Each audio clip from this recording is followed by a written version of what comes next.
Yeah.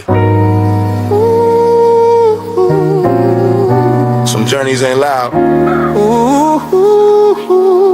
They just steady, they just real. Nature's Odyssey. Yeah. Still standing. I walked through fire, didn't fold and break. Lost some love, but I still got faith. From the silence, I rebuilt my name. Nate's Odyssey, still in the game. I done seen the highs and the lows unfold. Heart stay warm when the world went cold. Every scar got a story told. Nate's Odyssey, solid gold. Yeah. Back when the road felt heavy on my chest. Suitcase full of dreams, pain in my steps. Left everything behind just to breathe again. Sometimes freedom don't come with friends. Late nights thinking where the time went. Love got distant, heart got bent. But I ain't crumbled, I just adjusted. Real men rebuild what's disrupted. Panama breeze with a silent mind.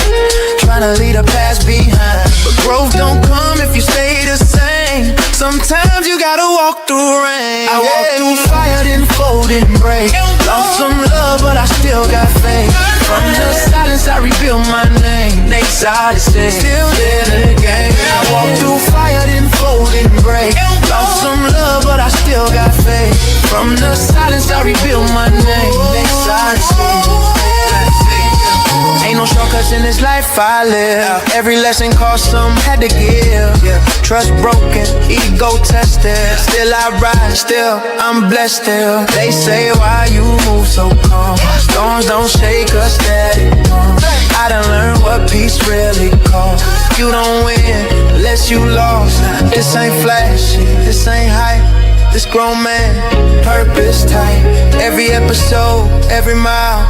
Still got vision, yeah, still got style, yeah. This ain't just travel, it's transformation. This ain't just silence, it's elevation.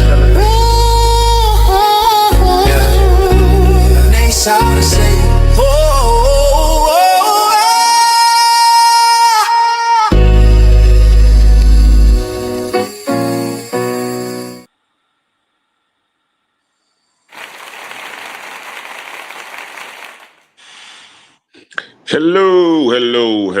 Hello. What's going on? How's everybody doing?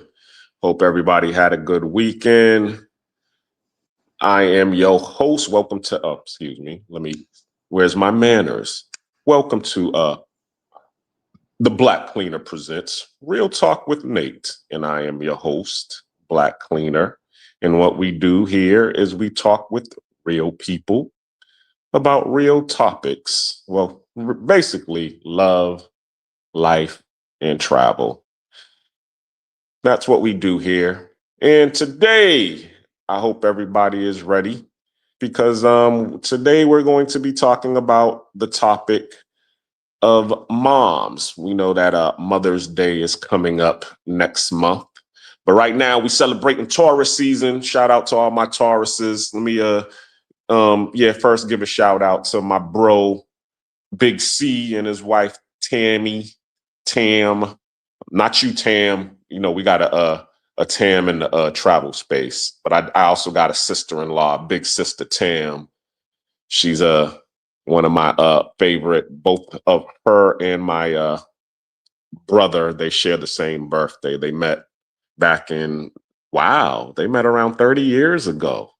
Ain't that crazy? In college, back at Johnson C. Smith University, Charlotte, North Kakalaki. That's where they met. So today's their birthday. And then, Friday, the 24th is my birthday. So for those who didn't know, y'all know how I am about my birthday. I done broke it off with a female because she forgot my birthday. Because, the type of person that I am, and I guess I owe that to my moms. My mom's never forgot my birthday. Of course she didn't forget my birthday. She birthed me for 9 months. God darn it. So of course she ain't never gonna forget my birthday. So when I'm so nice and so gracious to, the female that I want to be with, 364 days out of the year and they forget my birthday. Oh man, the only one day that I asked them to be nice to me and they disrespect it, I just lose it. But anywho, enough about me. Also, too, I mean, anybody wanted to know how my weekend was. It was great. Let me see who's on here right now. I got to check. Oh, all right. Hold on one second. Let me get my peeps on stage. Add to the stage. What up, Cuzzo? What up, though? Can you hear me? I can hear you. Can you hear me? Yeah, salute to the fam. How you doing, man? How's everything? Side. You know. All right. Glad to hear it. How was your weekend? Same as last weekend. Oh, you on that Benny Siegel, huh? I don't do much. I need to get that. That's going to be one of my songs I need to put on here for you. Anytime I come on here, I'm going to start playing that Benny Siegel. When I hear our theme music, can you play your theme music real quick one time? Man, I'm trying not to play my theme music out, man. Dude, shout out to Travel POV, man, for hooking us up with this nice intro music. Let me see if I could play it because before we get into our topic. Cause I know you he been talking about this for a minute. He been saying it the first two podcasts. I got mommy issues. I want to talk about it, damn it. So we made this specially for my Cuzzo right here. He want to come to the altar and testify, give a testimony. But let me get him in the mood first. Let me see if I can play it. Hold on. He likes the intro. Why you like that intro so much, man? Tell me about it. Let's unpack that. It got some life to it. Feels good. Okay. Hold on one second. Who's that? Where? Oh, okay. Now I'm seeing two people. That's why I was just wondering. I thought it was your sister or our sister.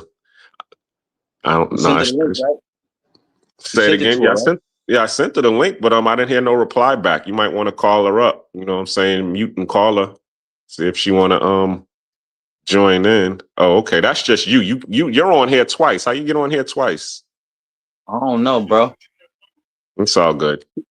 Keep one of me out. Just me. You good. I'm just blind. I forgot. I got a vertical screen and a horizontal screen. It's showing me both. See, that's another thing too, man. Learning how to man these boards, being blind. Y'all know I'm blind, so bear with me. Hold on. Let me see if I can get this music going. Let me know if you can hear it. So, hold on.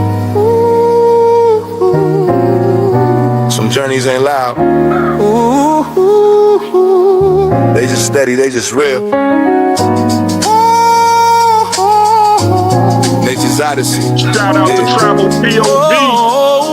Still standing. I walked through fire, didn't fold and break. Lost some love, but I still got faith. From the silence, I rebuilt my name. Nate's Odyssey, still in the game. I done seen the highs and the lows unfold. Heart stay warm when the world went cold.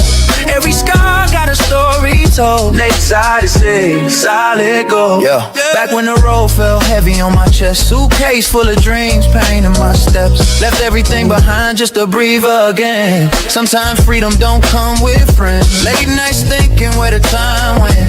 Love got distant, heart got bent. But I ain't crumbled, I just adjusted. Real men rebuild what's disrupted. Panama breeze with a silent mind. Trying to leave the past behind. But growth don't come if you stay the same. Sometimes you gotta walk through rain. I walked through fire, didn't fold, didn't break. Lost some love, but I still got faith. From the silence, I rebuilt my name. Nate's Odyssey, still in the game. I walked through fire, didn't fold, didn't break. Lost some love, but I still got faith. From the silence, I rebuilt my name. Nate's Odyssey.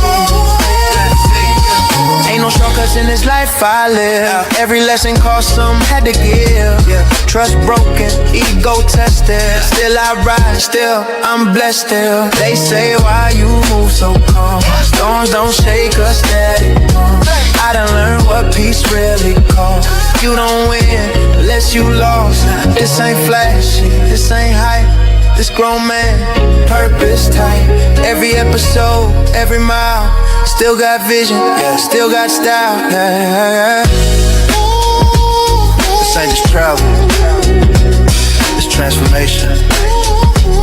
This ain't just silence, it's elevation. Yeah. Nice how to say.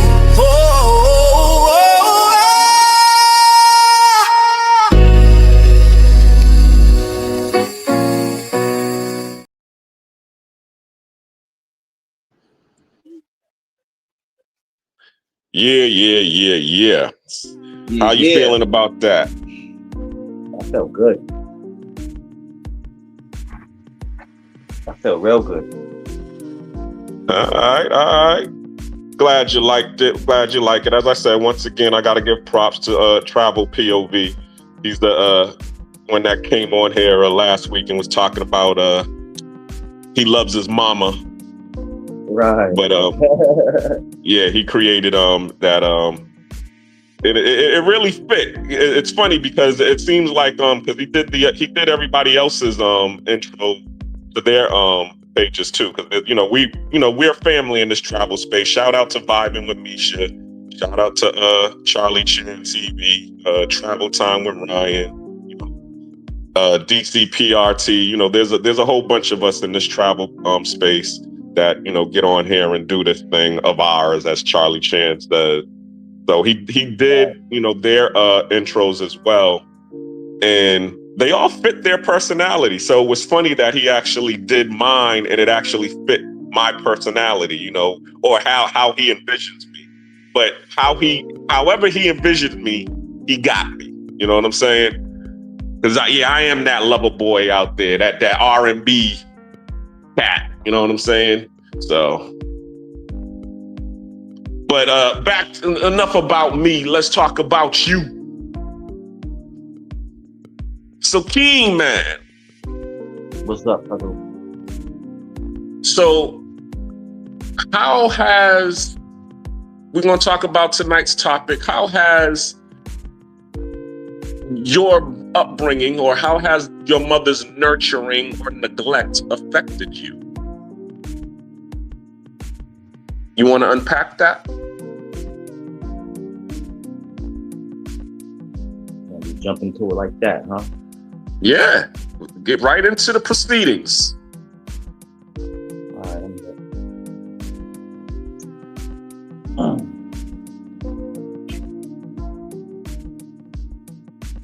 Wow. I really don't even know where to start, but you gotta start somewhere, right? Yo, I wish you had that rap where you was talking about come take a walk with me. Now that'd have been fat if you had that. You still got that? Yeah, I got that. Man, you need to play that. Now that was a banger. I can play that from the top of my head. Okay. Oh, you gonna go freestyle? You gotta check for me right now? Say it again. I said you gotta check for me right now?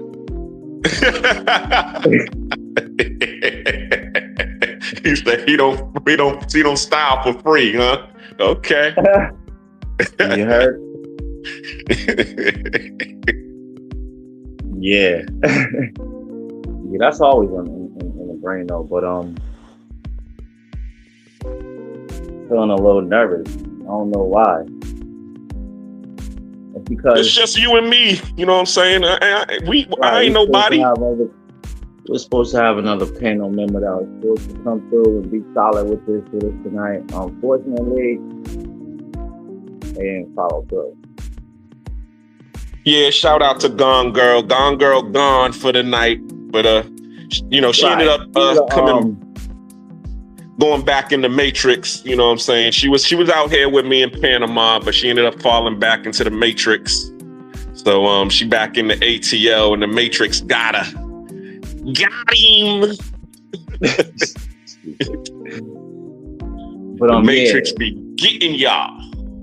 I ain't necessarily planning on being the first one to speak tonight. I was kind of hoping that, you know, everything would have been set up the way we planned so that I would have been able to, you know, fall in line and adjust and listen and know exactly where I want to go. Even though I had all week to think about it. Mm-hmm. But I kind of want to just us tune in this week and we save that because it's only me and you this week. I was expecting for a couple other people to maybe come through and follow through with us, but it ain't happened today. So, hey, if we can, that would be the move right now for me. For what? To postpone that subject of conversation tonight. King, man, this is the moment. You gonna let your moment slip away? It ain't gonna slip away. It's just postponed. It's raining right now. Nah, we not doing that. I guess this is what we need to be talking about, man. Is this your mama? Is your mama making you scared like this, man? Your mama making you scared to talk about it? Nah. If you scared, say you scared.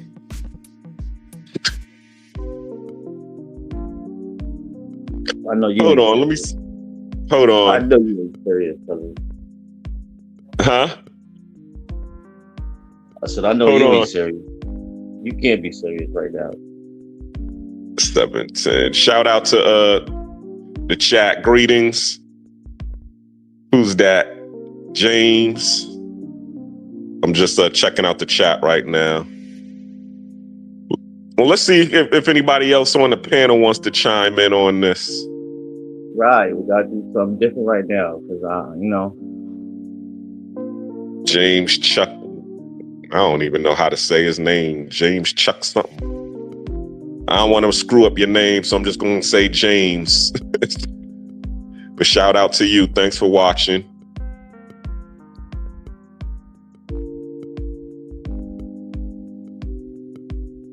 Okay. Work in progress. All right. Well, let me at least I'll start it off. Maybe that'll help you out. Because I was going to end it because, see, the thing about my situation is a little bit separate from you and Gone Girl's situation because mine was taken from me at an early age. You know what I'm saying? Right. So I didn't really get a chance to know my mother personally. Well, I mean, no, because I mean, as a learned adult, you know, my brother, he was 18. So of course he was able to get to know my mom's from birth all the way until 18 at least. You know what I'm saying? Mm-hmm. And I used to watch their interactions. Their interactions was very loving. Like I remember when my brother, you know, when hip hop first came on the scene and, you know, Big C, he wanted to be a rapper. And my mom was good at poetry. You know, she would sit in the kitchen and she had one of the old fashioned typewriters and she used to actually write poetry. I mean, she actually had a whole book full of poetry. And I remember a couple of times where Big C, my older brother, and my moms would battle each other. I mean, straight be, you know, going at it bar for bar. I was like, oh man, check out Mom Dukes. You can't be serious, guys. I'm serious. Mom Joe, ask Big C, ask my brother. You know, they used to go at it, and moms used to get at him. Moms used to get at him. I'm like, damn, check out Mom Duke's getting that big bro. So seeing that, I mean, I saw the love. I mean, with me and her, it was different because I was younger. I mean, when him and my brother was going at it like that, I was like 4 or 5 years old. You see what I'm saying? So all I could do was sit there and be a fly on the wall and observe. And I mean, of course, the routine of my mom with me was because I was young, was she would wake up in the morning, bathe me or walk, give me a sponge bath. Cause she was a nurse, she was a registered nurse, and she had time to be, dealing with me. She was a single mom. So it was like, yo, I don't got time to be, having you do your own thing. I'm in a rush. I got to get to the hospital to get to my shift. So boy, sponge bath, put your uniform on. Let's get in this car and, get you to school so I can go do my thing. And she was also the, what's it called? The pretty much like the bus driver, because she drove the neighborhood to school. We had, like 4 or 5 people that all went to, the neighborhood schools. I was the only one that went to a private school back in the day. Shout out to Berea Elementary Middle School. Right, I remember right there that. in Mattapan. Morton Street. Morton Street right there, for those that know. So I went to that school, Seventh-day Adventist, Black. And it was a Black school too. So I give props to that, that for me to be able to go to a Black private school, Seventh-day Adventist. But moving on with the story, she would take me to school. She would go to work. She worked at Boston City Hospital, which is now Boston Medical Center. But and then she would I wouldn't see her until like 10 o'clock at night because she went to night school. She was going to get her bachelor's in science and nursing. And so she would go do that. And then by the time she got home, she would, because we lived in an extended family type of housing situation, where people who understand Mattapan or where I lived at, I lived in a 2-family tenement home. Okay, which my mother bought in 1979. I always tell this story because I'm very proud of. This is the story I'm really proud of. 1979, my mom's bought this house in Mattapan for $33,000. Okay, but she bought it with her sister. Okay, or with her sister in mind. I'm not gonna go with the specifics, but her sister lived upstairs with her husband and her 3 kids. Shout out to, my family. Rest in peace to Auntie Linda and Uncle Stevie. Okay. And we lived downstairs, me, my mother, and my brother. So, as I said, if she didn't get home until like 10 p.m. So, if my brother didn't cook dinner, and I didn't like when my brother cooked dinner because, he didn't wash his hands. Huh? You said he didn't wash his hands. I always tell, maybe he did wash his hands, but there was one time, and I always tell this story too. Okay, I know I'm sorry for segueing, but I gotta include this washing hand story. I hate peanut butter and jelly sandwiches till this day because of this reason. My mom was in the bed sleep or, resting, because of course it was the weekend. And she's like, yo, I'm trying to get my rest. I work hard. I'm in the bed.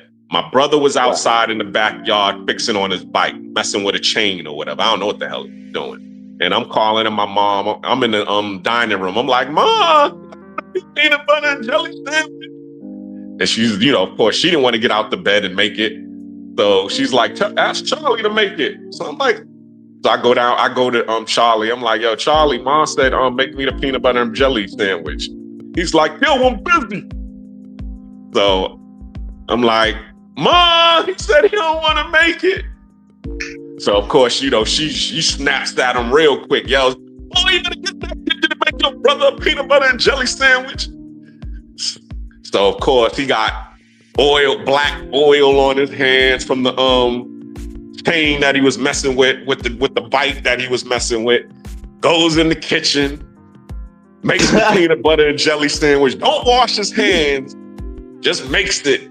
You know, he's mad, so he just clumping the you know how you just take the spoon and you just clump it on there. You don't scoop it out all nice like mommy make it. You know, he just clumping it on there. So it's just these two. No TLC.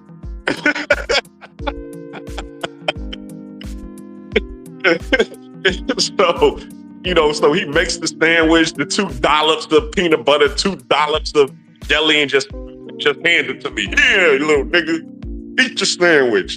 Got freaking black oil prints on the damn bread. Respectful. So from then, after that, I was like, yo, anytime anybody asks me for a peanut butter and jelly sandwich, I was like, nope, good. I don't want no peanut butter and jelly sandwich. Because that traumatized me. Nigga say you might not wash your hands before you make my sandwich. I don't want it. So anywho, you know what I'm saying? Charlie would cook me dinner, or, you know, if he didn't cook me dinner, my Auntie Linda, you know, shout out to, rest in peace, shout out to her, she would cook dinner. Somebody in the house would cook dinner. So by the time my mother got home, she would come in the house. She was, you know, if dinner was made, she might fix herself a plate. If dinner wasn't made, she'll cook something, or she might heat up some leftovers or whatever. And then she'll sit in the living room, watch the big, you know, we had the big floor model TV. Remember those back in the days? Mm-hmm.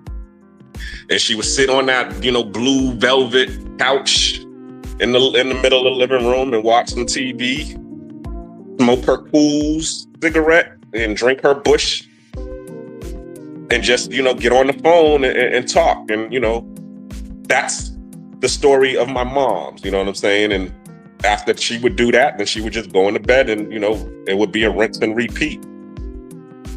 And my mother was an activist. You know, she was a part of the New England Black Nurses Association. Shout out to the New England Black Nurses Association. If you was to look up my mother's name or Google her, she actually has a New England Black Nurses Association scholarship named after her. Because she was, which I didn't know, she was actually a board member of the New England Black Nurses Association. So she was, you know, part of, you know, pretty much getting a Black Nurses Union organized in Massachusetts, in New England. She was very active in that. So I'm saying that to say that my mother was a busy person trying to hold down the family, do some, you know, make something of herself, that I really didn't get a chance to know her like my brother had a chance to know her, you know, on a personal note. You know, he understood her personality. You know, he got a chance to be able to have those intimate times with her. I really never had that. It was that, you know, if she was doing something, she was tagging me along, you know, and, you know how back in the day, we didn't have, phones where you could put a phone in your child's hand and shut them up to keep them busy. So you'd have to, you know, give them a coloring book, or, you know, find somebody to watch them while you was, you know, busy doing your thing. So that's really what it was with my mom. It was like, I would tag along, and then she would put me in a corner somewhere while she was handling her business. And now I'm able to really know my mother based on her accolades and all of the things that she's done, because everybody knows that my mother was the glue of the family, you know, because And let me say that too, because the reason I have Keem on here, my cousin, and the reason that I had Gone Girl, Aisha on here is because of, what my mother represented. My mother was the person in the middle. She always, we have people in our family from all walks of life. We got the one that is the bougie light-skinned Negroes, or the ones that are accomplished in our family. And then you have the ones that, are still working class to lower income. And my mother has always been the one to walk that line, to be able to pull those two together. It's, like, for example, our house, for example, was a place where both sides of the family could come and meet and enjoy themselves. The ones who lived in the project and the ones who had their own houses, living out in, the suburbs. When my mother had, and also Auntie, I have to give Auntie, her credit, because when my mother passed away, Auntie Linda, she held the baton with that too. But it was them working together that, jumped it all off. You know what I'm saying? Where everybody would come to the house, and everybody knows about the cookouts that we had in the backyard in Mattapan. Bro, 34 Meadow Bank Ave was like, hey. 1300 Jackson Street. Don't be putting that address out there, man. What you doing? I'm gonna have to edit that later. Bro, I got to, because that's legendary with family bloodline. That's legendary with the bloodline, like you said. That was the root. That location in Mattapan was the root, cousin. It definitely was, man. There was some beautiful moments there, and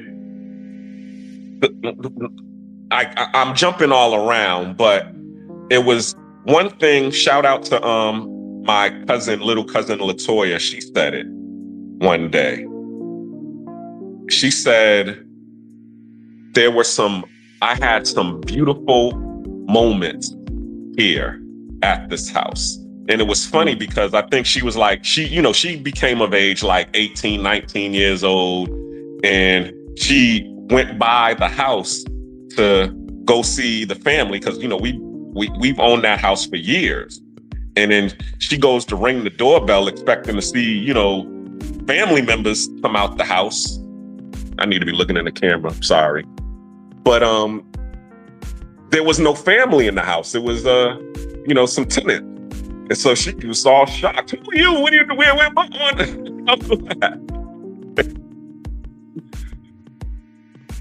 So it was like, because there was no more family in the house. There's family in the house now. We still have some family that live there. It ain't was there before. But it was,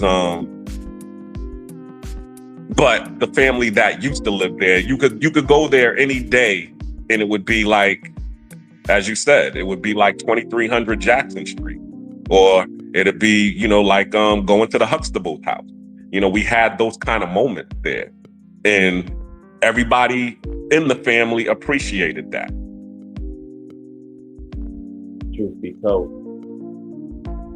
So, and also too, I was able to get with my cousins and my family that was on the other side of the track, like my cousin Keem, and there's a couple of other ones that's out there. If they ever want to come up on, they can come up and tell their story too.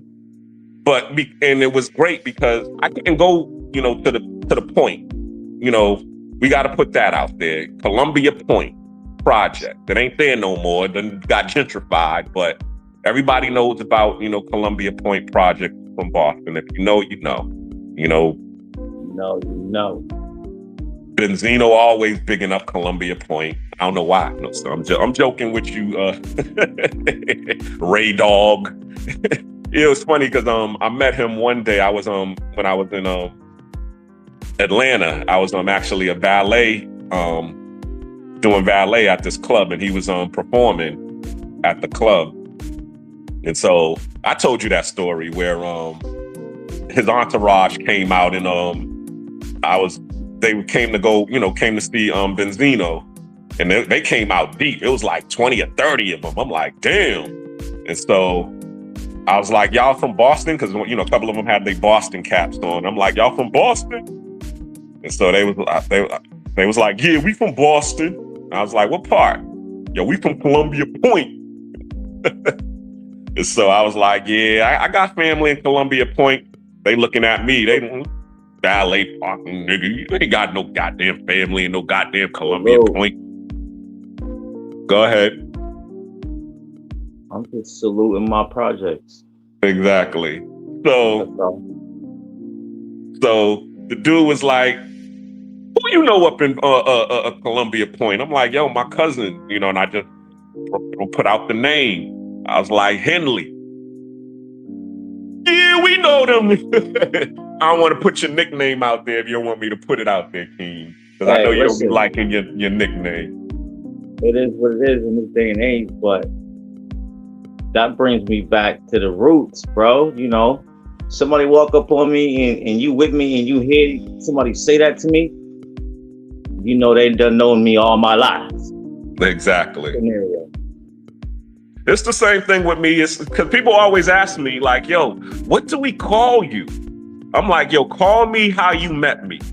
So if you know me as the Black Cleaner, then call me the Black Cleaner. Because that lets me know how you know me. You know what I'm saying? If you call me, by my real name, that lets me also know how you know me. Because there's only family calls me by my real name, or the shortening of my real name.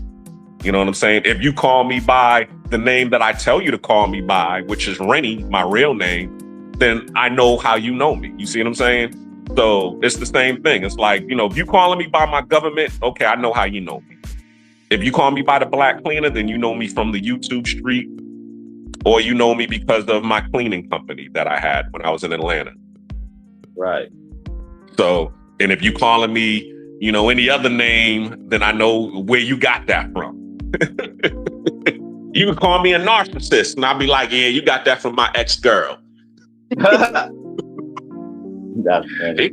He's a narcissist. Oh, yeah, you was talking to Aisha. Did I say that? Oh, I'll have to edit that one.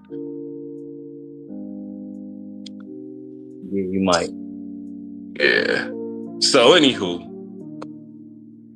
But back so as I was saying, in terms of, because I keep segueing, going back to Mom Dukes, I didn't really know her, but I knew when I started looking at her history and the things that she has done, I started pulling that into my life. Now I try to be the glue.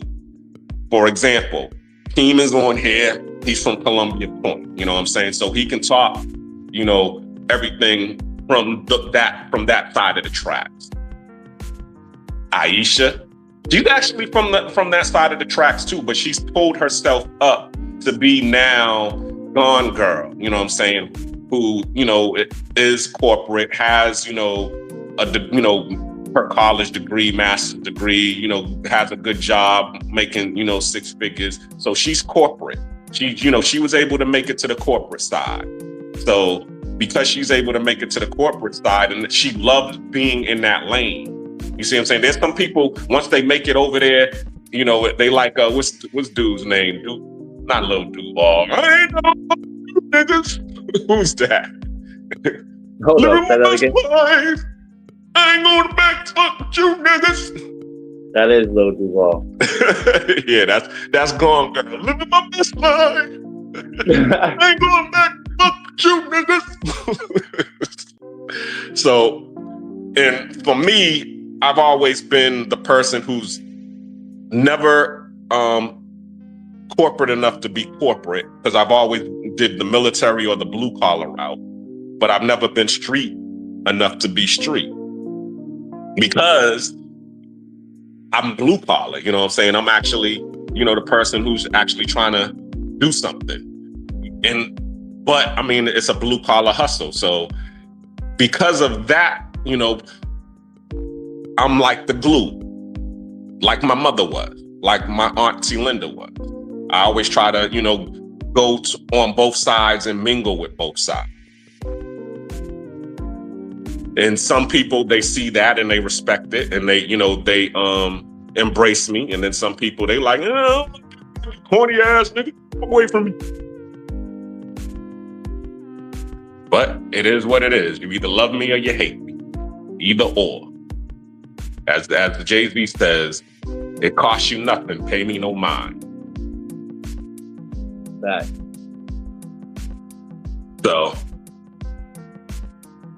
So that's how my mom's has affected me. The one be the glue. Number two, because she wrote, poetry and inspired me to write books. Because, I ended up writing 2 books. Well, actually, I wrote 4 books, but as y'all can see. Yes, plug those in. Yeah, this is the 3rd book I wrote, entitled Memoirs of a Narcissist. Okay, which is, a part of Nate's Odyssey. Those that want to know what's this be about. This the 3 books that I wrote about, my journey through traveling and what has traveling taught me about life and love. That's really what this is about. So when I'm on here and I'm having these discussions, we're unpacking some of the things that led me to travel. Okay, and this book is actually a prequel to this book right here, which is Found in Translation. Found in Translation basically talks about life here in Panama and how, and you're able to compare, how because you're looking through the lens of an actual foundational Black American. We're going to put that word out there for those. You hear it everywhere, but it does definitely mean something, because there's Black people all over the world. You know what I'm saying? Every place that I've been to, I found Black people there, but American Black people are unique. So when, shout out to Tariq Nasheed, who actually just coined the coined the phrase foundational Black American, or the term, but all he was doing was he was in tune to what was going on, during this moment, because people will come and, take the sauce that we have created in America, the struggle that Black Americans have been through, from slavery all the way to Jim Crow, segregation, redlining, the dawn of crack, all these different things. And we were able to, endure and prosper. And now, we're out here, thriving in our own different ways. So, but my point is being, there's a lot of Black Americans who don't travel. They don't get a chance to see the other side. So me writing that book, you're able to see what goes on in Panama when you're dealing with your Black Panamanians or your Afro-Panamanians. I went to Colombia, I talked briefly about, dealing with the Afro-Colombians, because when I leave the United States, I feel more comfortable around people that share the same skin that I'm in, because we have gone through the same struggles. So any time I go, it's, as I tell people, back in the days when it talks about during Jim Crow segregation, there was this thing that they called the Green Book. The Green Book was the Black man's Yellow Pages, where you could go. It had all of the places that you can go if you was leaving your town, where you'll feel safe, where you ain't gonna get strung up in a tree because you just didn't know where you was going. You just ended up in the wrong part of town at the wrong time. So this was a book that guided you, that if you had to leave and go, back down south or go, west or wherever, it had, those spots where you can go and check in and be comfortable. So that's another reason why I do this and I write these books and I do these lives and these podcasts, so that people can see these things in the future and say, okay, if I'm ever going out of town in Panama, I can check in with Black Cleaner. He can guide me, or, Black Cleaner recommended Daiquiri 23, which is a Black-owned, Black-operated restaurant here in Panama that you could go check out, where you're going to find people that look like you, that are actually expats that are going to frequent there, and you'll be able to network. These, I'm pretty much, as I said, following my mom's path, being that, activist and being that glue. So I've said all of that, and now we're back to you. So what have you learned what to do or not to do? Because your mother and my mother were tight at one point in time. A little bit of history about Keem's mom. Now, my mom is actually Keem's mother's niece. Keem's mother's aunt, because my mother had an oldest sister. She was the second oldest in the family. And because she was the second oldest in the family, of course, she had children early. So her firstborn was Keem's mom, which was the same age as my mother, or, a little bit younger, but they were close in age with each other. So when Keem's mom and my mom, or my mom would go, they would hang out with each other. And then eventually, my Keem's grandmother, my aunt, moved to Connecticut because she ended up getting married to, I think he was in the military. And he bought a house, and, she had the little, the as they call the American dream, the house out in the suburbs with the picket fence in the backyard, stuff that people who came from very little upbringing, because our family came from the South. We came from rural South. That's where my grandmother came from. Shout out to Pierce County, Georgia, that area. Hold up, Blackshear, Georgia. Yes. Right. Waycross. Down there in the sticks. It was funny because I was talking to one lady when I was doing some cleaning. I was at a customer's house, and she was from Albany, Georgia, which is down there, in the rural South, heading towards Florida. And I was telling her, where my family was from. And she was like, oh, y'all are some swamp stompers. I ain't never heard that term before. Swamp stompers. But Blackshear, Georgia, Waycross, Georgia, all of those areas is near, Savannah is the nearest major city to that area. But we're closer to what they call the Okefenokee Swamp. So, and it makes me wonder, because our family originally, if you look up my name, is the family's originally from North Carolina, Duplin County, which is another area. So it's like, how the hell did you move further down south? You're supposed to be moving up north. How'd you end up moving down south? But when you learn your history, you start to realize that, the real Underground Railroad didn't go to Canada. It actually went down towards Florida and Mexico, going down towards South America. Okay. Yeah. You know what that sounds like to me? What? Those are those times when what happens in his house stays in his house. Yep.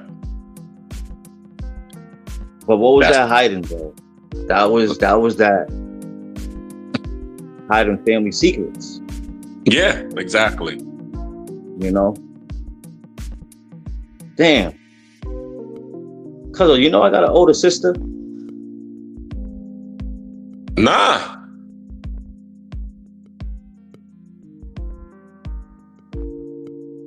That's some news. That's a family secret, cuz.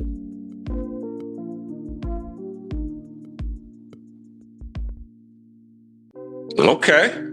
That gotta stop, man. That whole what happens in his house stays in his house is creating family thought.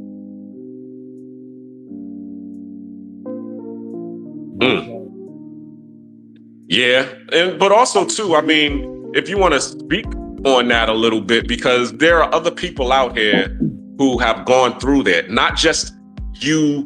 In the United States, but I deal with females here in Panama all the time. I actually wrote about it in my book because, we talk about this ex-tourism culture that has became popular in the travel space, and it has put a black eye on, black men traveling overseas.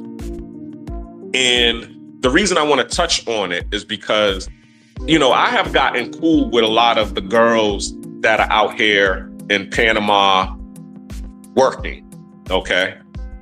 Because, the reason that I have gotten cool. What you mean when cool, you say working? huh?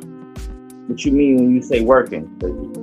They're in the underground economy, meaning they hustling. They hustling out of both pant legs, if you understand what I'm saying. But the only reason that they hustling out of both pant legs is because of the color of their skin. There is a colorism situation that goes on in Central and South America. Okay. Yeah.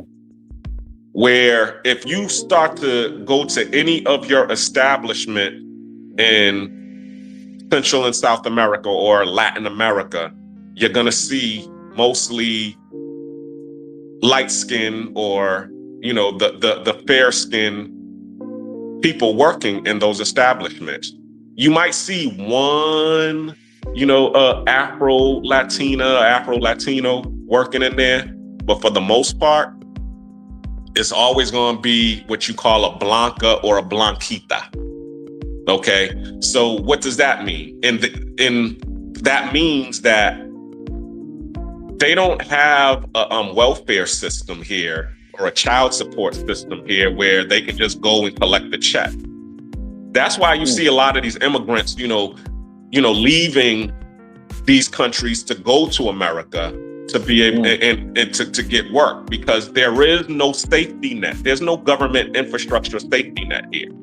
You know what I'm saying? You work and kill what you eat. And if you don't kill or work to get anything to eat, you starve. That's how it is. Kind of similar to what was going on with black folks back in Jim Crow segregation days, back in the days of grandma and grandpa. You know what I'm saying? They had to work for what they for what they had, because guess what? Even though there was a government safety net, that was for the white folk. They wasn't giving that to you. So a lot of the stuff that was going on during the silent generation era, okay, and a little bit of the baby boomer, because during the baby boomer ages, that's when we started getting a lot of these government benefits that we have that we're able to benefit off of today. The ones that, our sisters is able to get and say, well, I don't need no man because I got Section 8. Oh, stop. Let's spin the block. That's a whole nother topic of conversation for a whole nother show. Exactly. All right, so let's get back. The point that I'm trying to make is that this. Right? Uh-huh. I asked you a question. I asked you if I had an older sister, and you said no. Mm-hmm. But you didn't follow it up with a, how was that? I know. I'm trying to get to that. But I said I want you to unpack it, but I wanted to give you the reason why I wanted you to unpack it is because you have plenty of women out here who would have the same story, similar to the story that, you know, you probably are going to tell me. You know what I'm saying? Because I done met women out here who got 3 and 4 kids, and they still out here, you know, trying to hustle or to one, find someone to save them, take them out of their situation. I wrote about that in my book, where, you know, this girl that I'm friends with, still friends with till this day. Okay. She called me 2 weeks ago and said, I'm having a happy life now. I'm actually married. You know, I'm living like Cinderella or Snow White. Hold up. We're gonna have to pause for a sec, because I got someone who I spoke to earlier who said that was gonna show up for me. They're trying to contact me. So I might need to tap out and re-tap in to show them how to get in. All right, yeah, no problem. I'm gonna continue with the please story. Do understand that this is work in progress. We're gonna figure it out. You know, starting at the bottom, everything ain't always right. But I'll be right back, cuz. Yep, got you. So,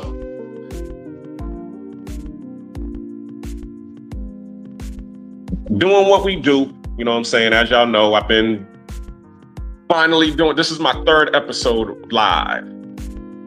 And me doing my 3rd episode, I'm learning a lot. Manning these boards is different from just being on a panel, because when you're on a panel, the only thing you need to do is just click that StreamYard link, and then you just on. That's it.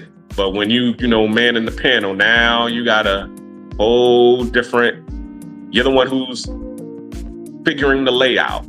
You're the one who's putting the theme there, the theme music, or no theme music.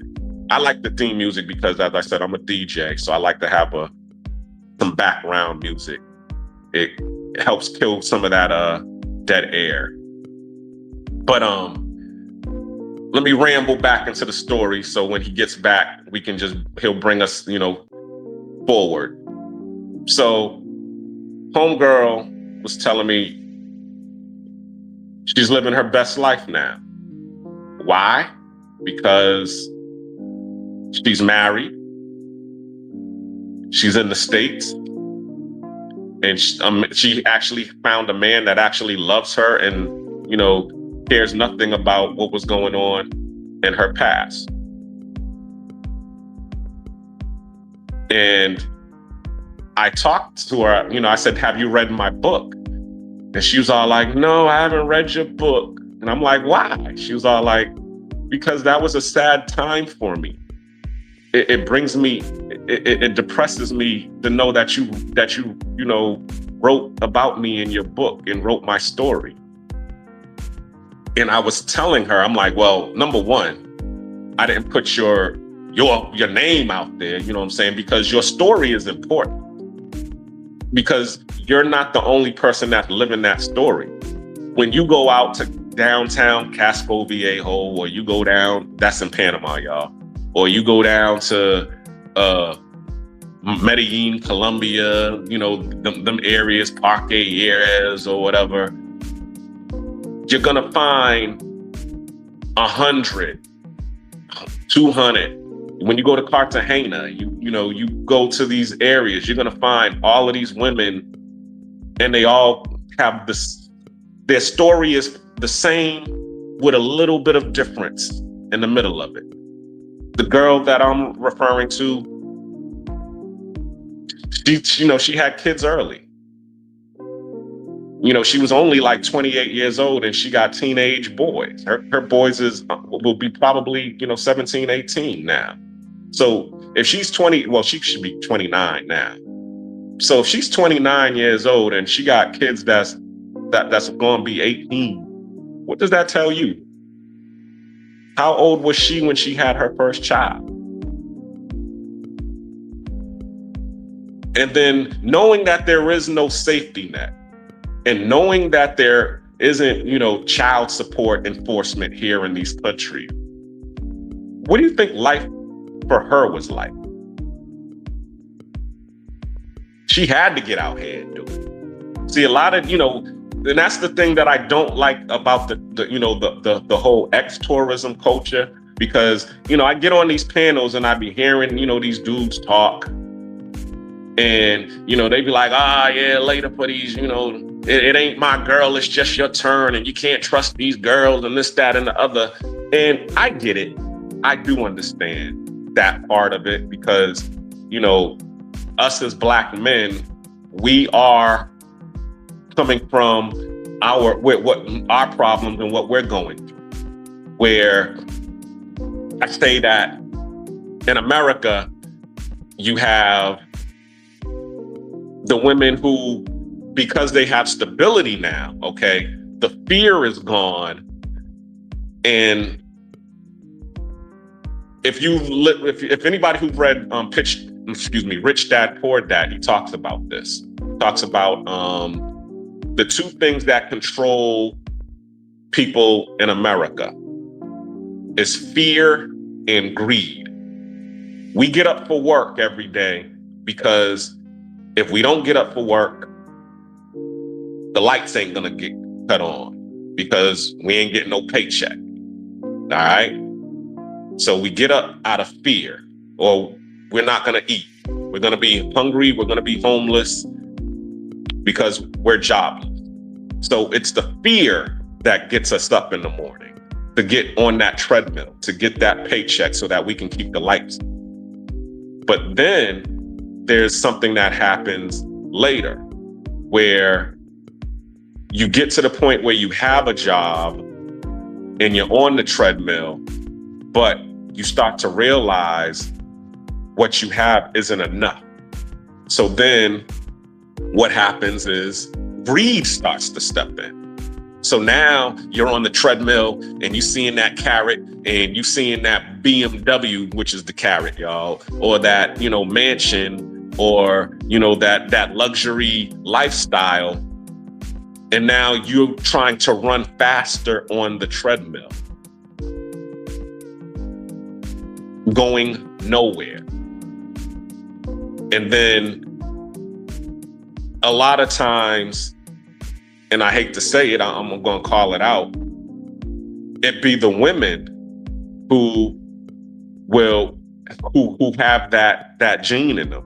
It was funny because I was looking at this reel, because I be scrolling on YouTube and Instagram, and somebody said about Adam and Eve, and Eve eating the forbidden fruit. And the guy said, Eve didn't get, what's it called? Sorry, drawing a blank. But basically, it wasn't the fruit that attracted Eve to eat it. It was the wanting of more in life that attracted Eve to eat the forbidden fruit.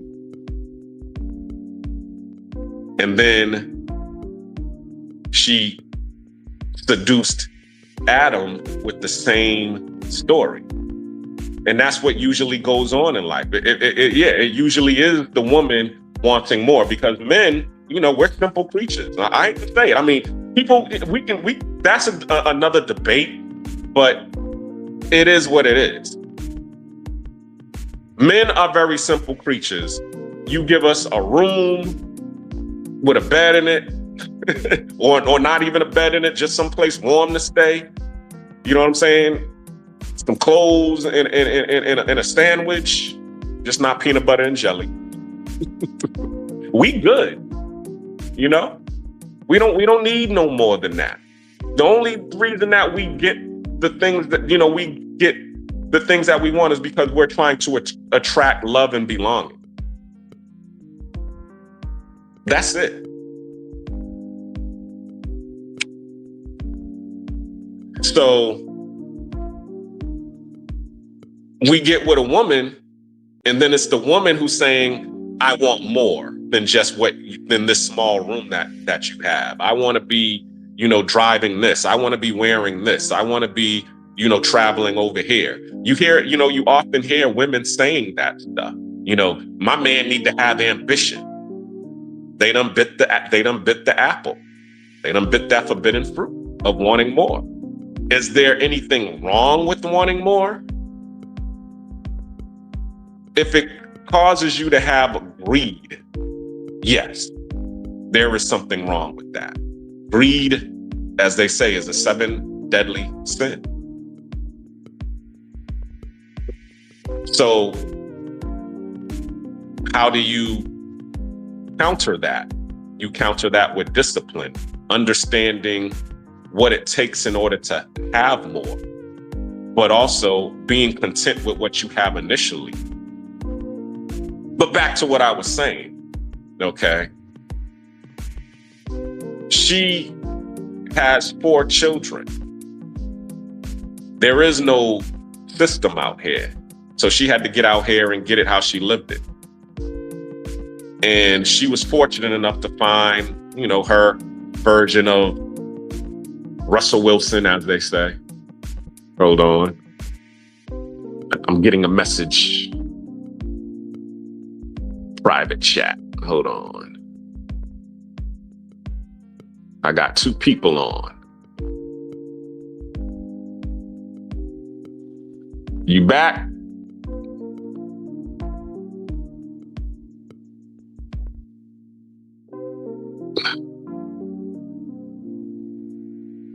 Okay, I got both of y'all on. Y'all on here? Can y'all hear me? I can hear you. All right, we got Soul Ghetto Queen Fatima. What's going on, cousin? This is... Hello?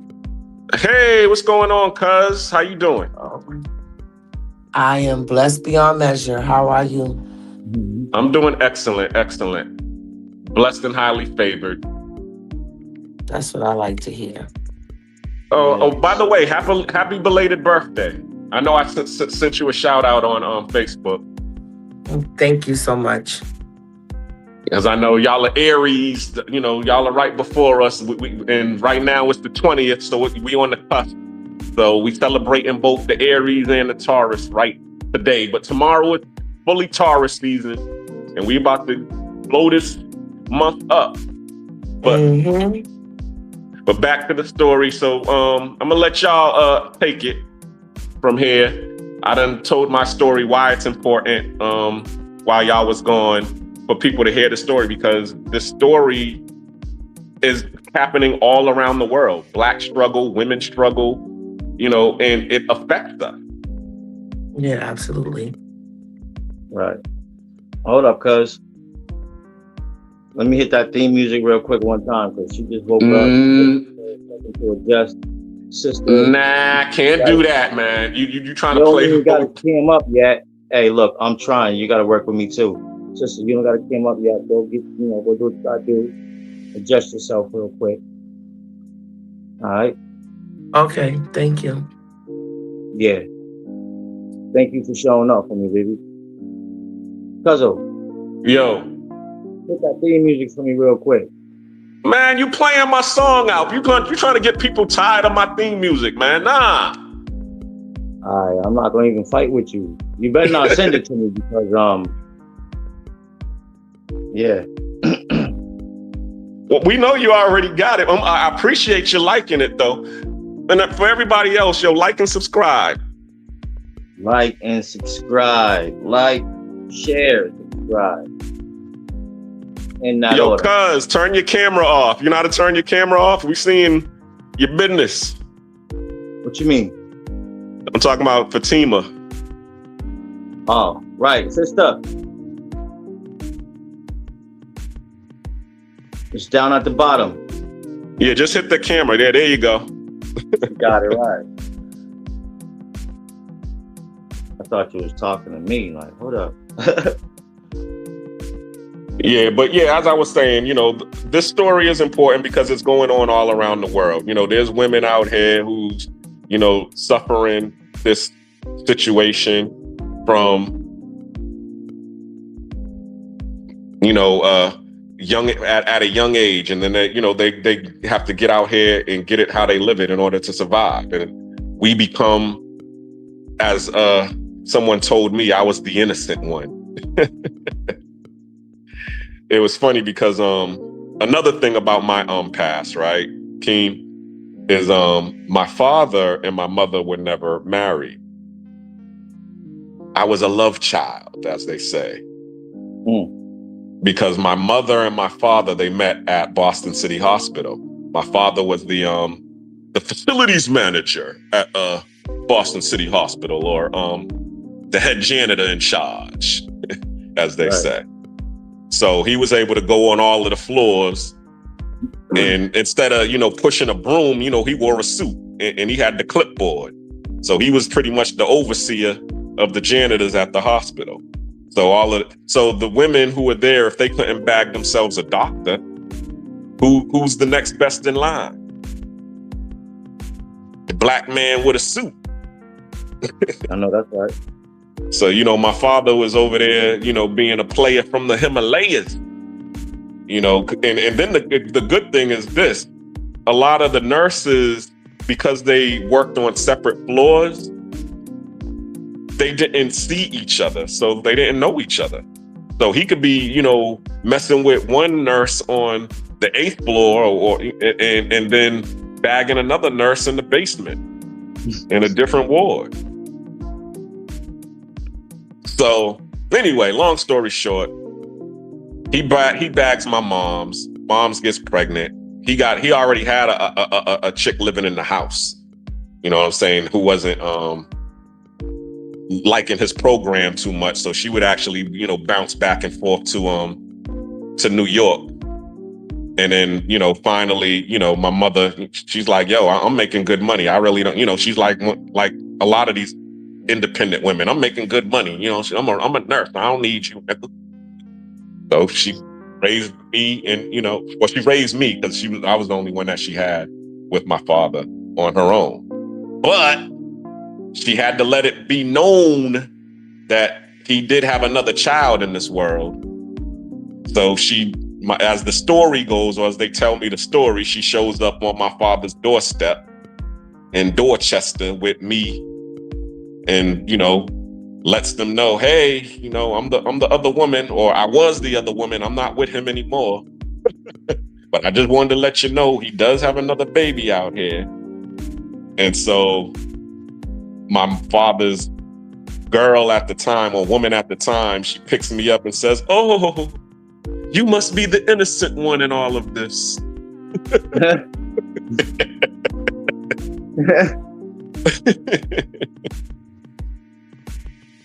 So my point being, there's been a lot of drama that, we have experienced in our lives growing up that we have been innocent to, but we have been affected by. Right. Absolutely. So yeah, go ahead. You was talking about your sister that you didn't know about, that you wanted to talk about. So let's talk about it. So I have a question. Do I have to show my face on camera? No, you don't. You good. Okay. All right. Thank you so much. hold up, cousin. We got anybody else backstage? No, I haven't put out the link yet. Another battle begins to rage. A battle of opinion. Put it out.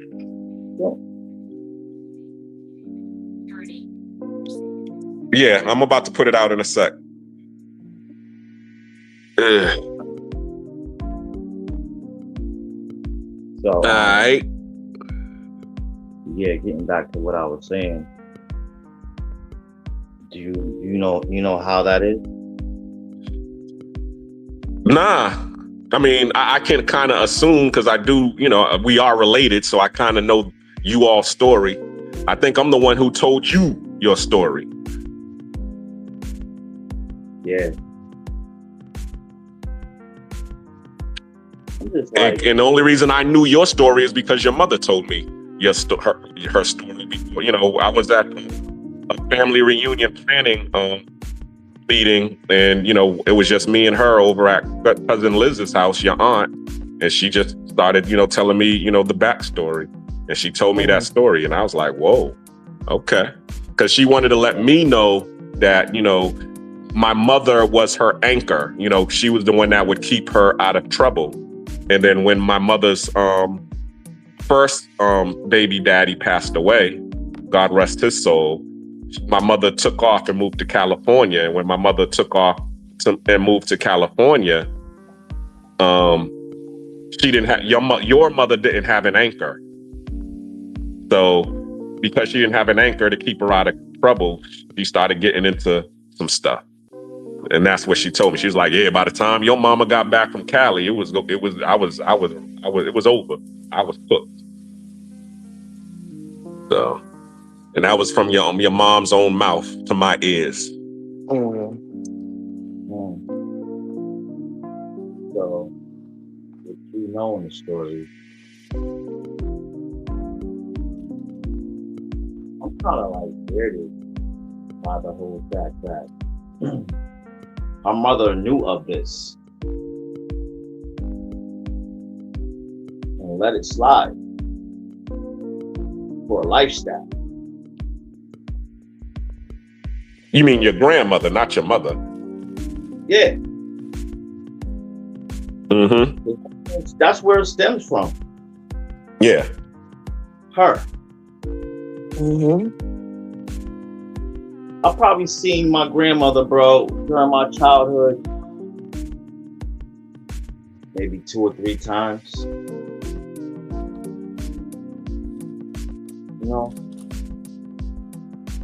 So do I got mommy issues or do I got granny issues? Yeah. It's one of the two, but I'm just like super hurt by that whole scenario because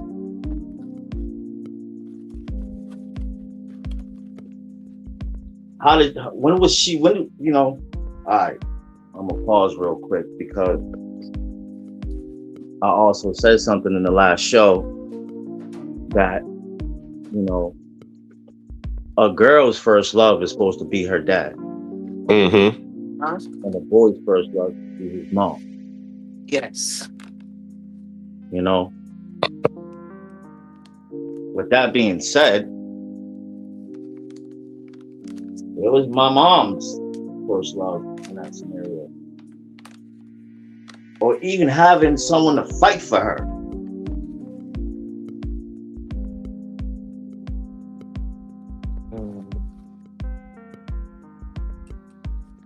We on the panel, y'all can talk too. No, We're listening. I'm listening. I mean, I'm taking it all in. I mean, if I thought the question was rhetoric. Now, if you asking where was your mom's pops, evidently, your mom's pops wasn't around. So that just lets me know that, there was some issues that was going on with your grandma, and knowing right. Right. And in that scenario, if I can only assume, my mom's birth dad wasn't around to fight for her, who else is left to fight for her? Mm-hmm. Nobody. If her mama ain't there to fight for her. But you have to think about it. Her mother couldn't even fight for herself. Nah, she could have. No, she didn't. No, what I'm saying I didn't is, say that she did not fight for herself. That's what she did not do. What I'm saying to you is this: if she did fight for herself, okay, you already know where it would have led. It would have led back to Hammond Street or worse. You get what I'm saying? And of course, she's living the life out in the suburbs in Connecticut. So why, and she's so she didn't put up a fight though, Nate. And I don't want to have a debate with you. I want to be able to be heard. I want to hear you, right? Mm-hmm. So she didn't put up a fight, and that's okay because she didn't know how to fight, right? And that is okay because she did what she thought was best. And that's why she got her mother involved because her mother helped her. Right? And that's okay. That's the story. She couldn't help herself, but her parent did. Her mom helped her by trying to come and save us. Mm-hmm. Yeah. Because I hope that this is a safe space that we can open up and express and be heard. That's why I would like to join this panel. I hope that that's a panel. Oh, definitely. Yeah. Definitely a safe space. You know, we don't, you know, this is a space of love. You know, that's the one thing that is, we're growing here is a love space. We don't need all of that hate and all of that debauchery and everything on here. So yeah, I definitely want to hear you. I was just, when you said that, I was just saying, okay, I could, knowing the story, it's like, okay, a lot of people, if I say something, because you know, we even watched it on TV. Tyler Perry. You got the dude who Blair Underwood or whatever. You know, he's rich and living in a mansion, and the mom is like, "Yo, you gotta love this man, but he's abusive, ma. Who cares about him being abusive?" Well, that's kind of, yeah, that's kind of what happened. Our grandmother chose stability over nurturing her children. Mm-hmm. That's what she chose. And women in those days, that's what they did, I guess, right? Yeah. I don't know, because I'm not that kind of woman. And I'm not judging her, but I choose my children over a man. That's just how I move. So, yeah. It's funny that you say that too, because I got, when you said that, cuz I could hear my other co-host. Her name's Gone Girl Aisha. That's the key thing that she always talks about.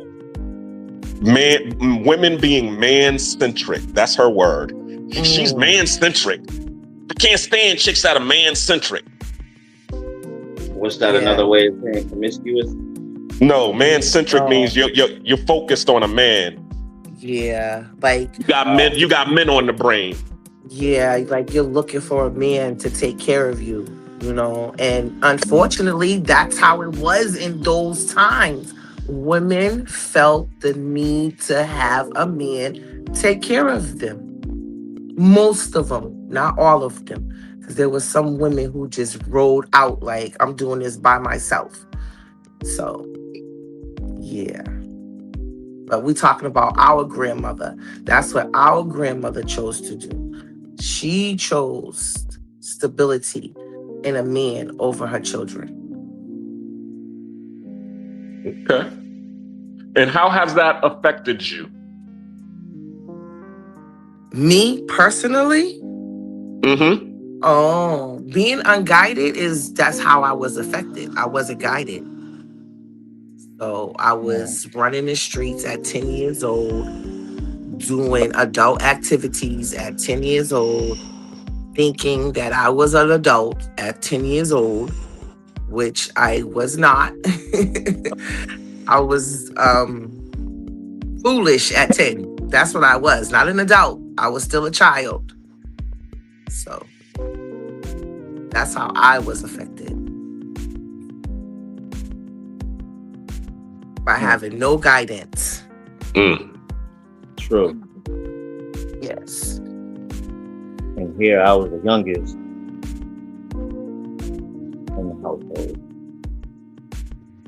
I feel like I've been affected by loss of absence of presence. Elaborate. I don't know my mom's, bro. Sound like me. You really don't know your mom's because she wasn't there, right? She was out doing her thing. Absence of presence. Absence of presence. I like that. Yeah.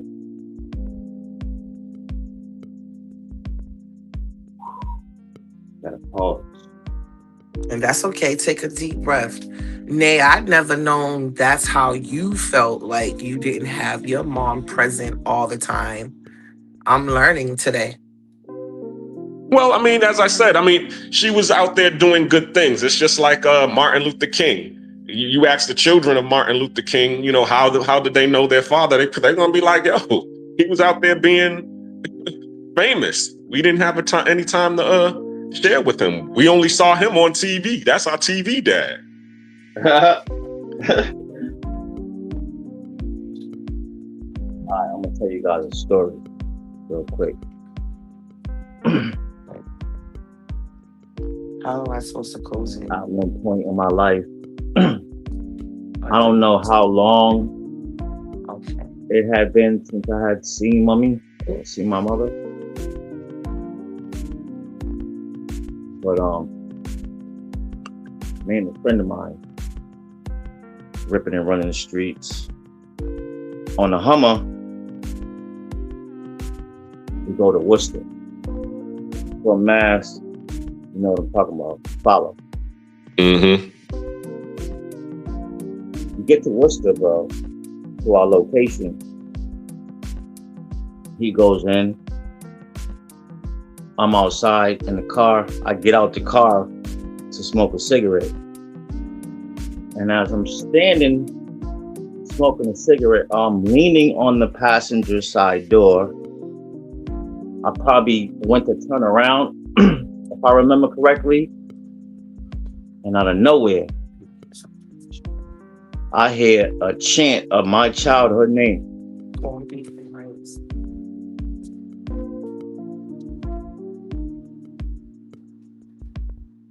Mm-hmm. Cousin, I turn around and it's my mother. What? How old you when this happened? How old was you? I was like 17. Oh, I never heard this story before.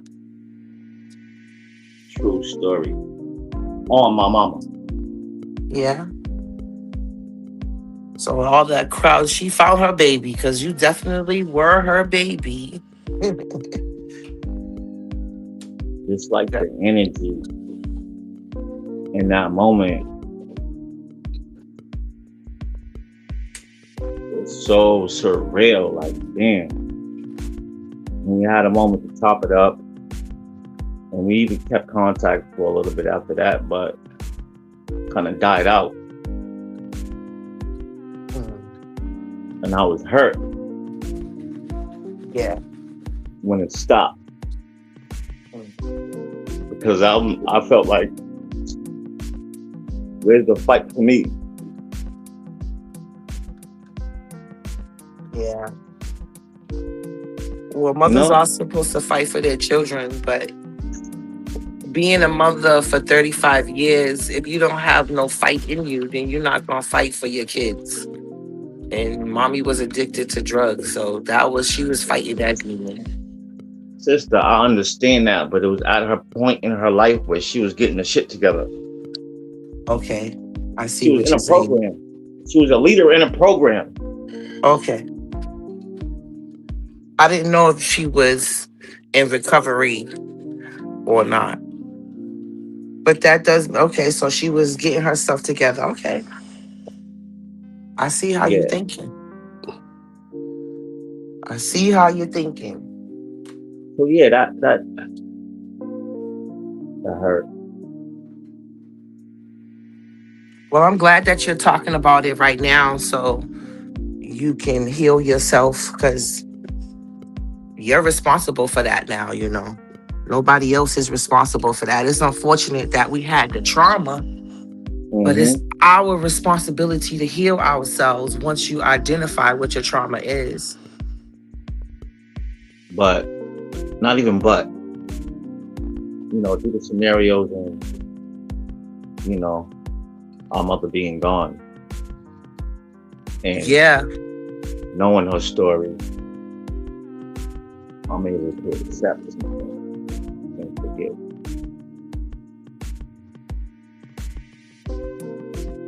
And that's been allowing me to be able to get past it within, you know, my own realm.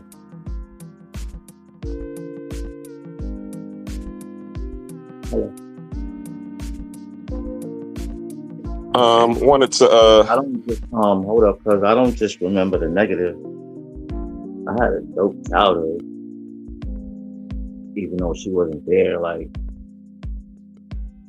my closet was full of sneakers, nigga, because my mom's was the best booster in the project. Word. speak on it. Word. You know, That's you why gotta the do what you closet gotta do full to to get this through. day. You know? Yeah. Well, you know, Rokeem, you were the baby, so you were spoiled rotten. You got everything you wanted, baby. All you had to do was just say the word and you got it. Well, I'm glad to hear that you feel that way, that you had a good childhood.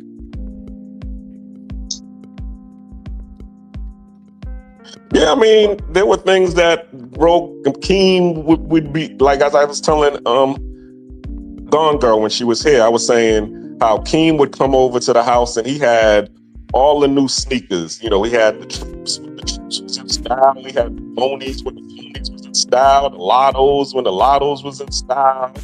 The Avians, and I would be asking my mom, I'm like, yo, Mom, because, you know, me and Keem is only a year apart. Why I don't have any of these sneakers? And she'd be like, yo, you better get with them Olympians that I got you from Favors.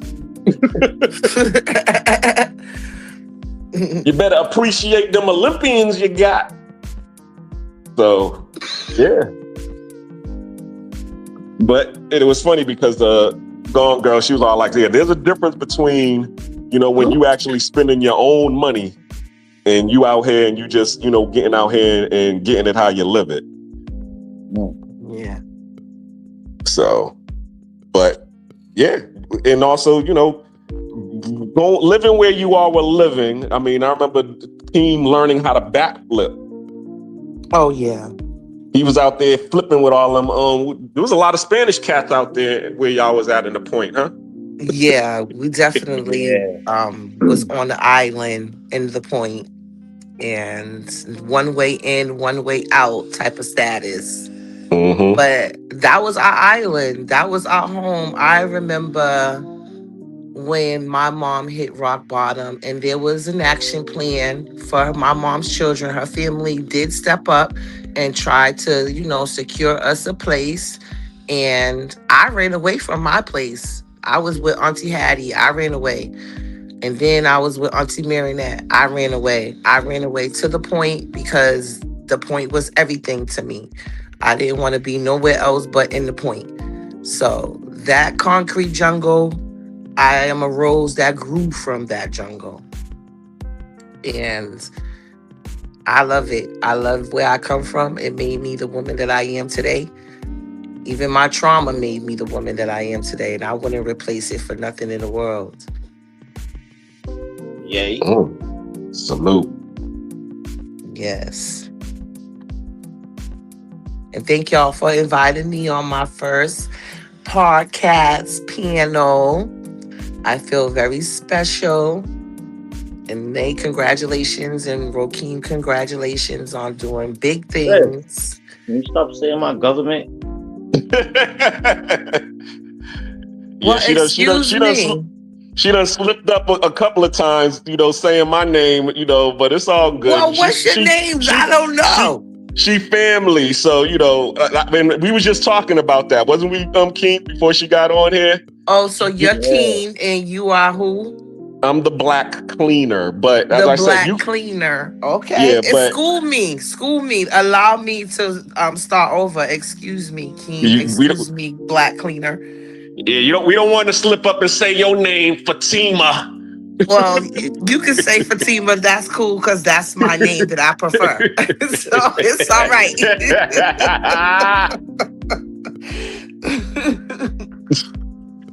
But yeah, I mean, it's for me. As I said, if you know me from there, say it. You know what I'm saying? If you know me, yeah. So you can call me Nay.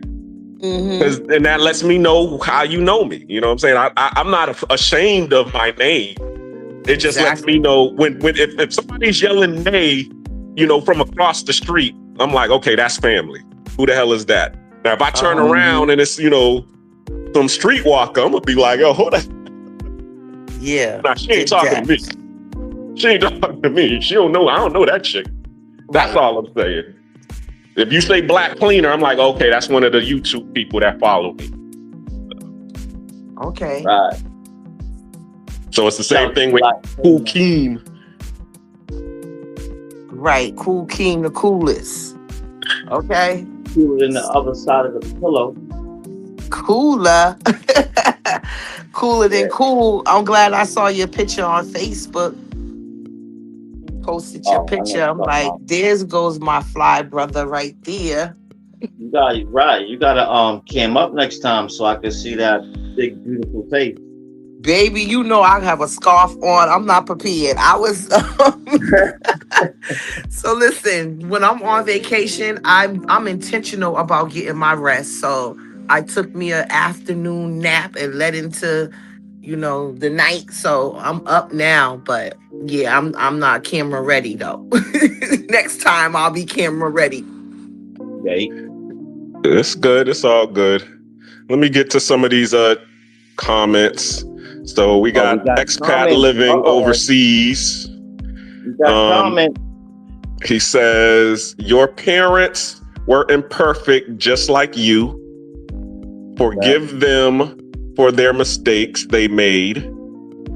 Forgive yourself and move forward in life. Absolutely, sir. I couldn't have said it better myself. And I have forgiven both my parents, just so you know. I've forgiven my grandmother. I forgive even my grandfather. I don't forgive him. I forgive him. I forgive him because of my own peace. Yeah, but I don't forgive him because if I known of when you was alive and I was at a certain age of that acknowledgement, I probably would be in jail right now. And see, do you want to be in jail though? That's why you have to forgive, because you don't want to react in anger that's going to put you in a place you don't want to be, right? I feel angry too, but I'm not there no more now, but okay. Then you felt that way strongly. Yeah. Strongly, super strongly. Okay, that's respected though. But thank you for that comment, because that's real spill. You have to learn to forgive in order for you to really move forward in your life. So those are the reasons why I forgive, because you're never gonna forget, right? Right. And can I say this for anyone who is healing? When you are healing, you have to come up with mental strategies for your triggers. Because I've learned that I'm triggered in a lot of ways, but nobody is responsible for my triggers but me. Nobody knows my triggers but me. So I had to come up with mental strategies so that I could move those memories right in the back where they belong, in the icons of my mind, and leave my life, because you're going to be triggered. So you have to come up with strategies. Mm-hmm. Got it. Right. I love that. That was well stated. So let me ask you a question. What have you done different now that you are a mother? That's a very good question, because I broke cycles.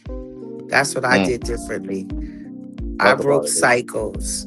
And the first cycle I broke was just nurturing my children.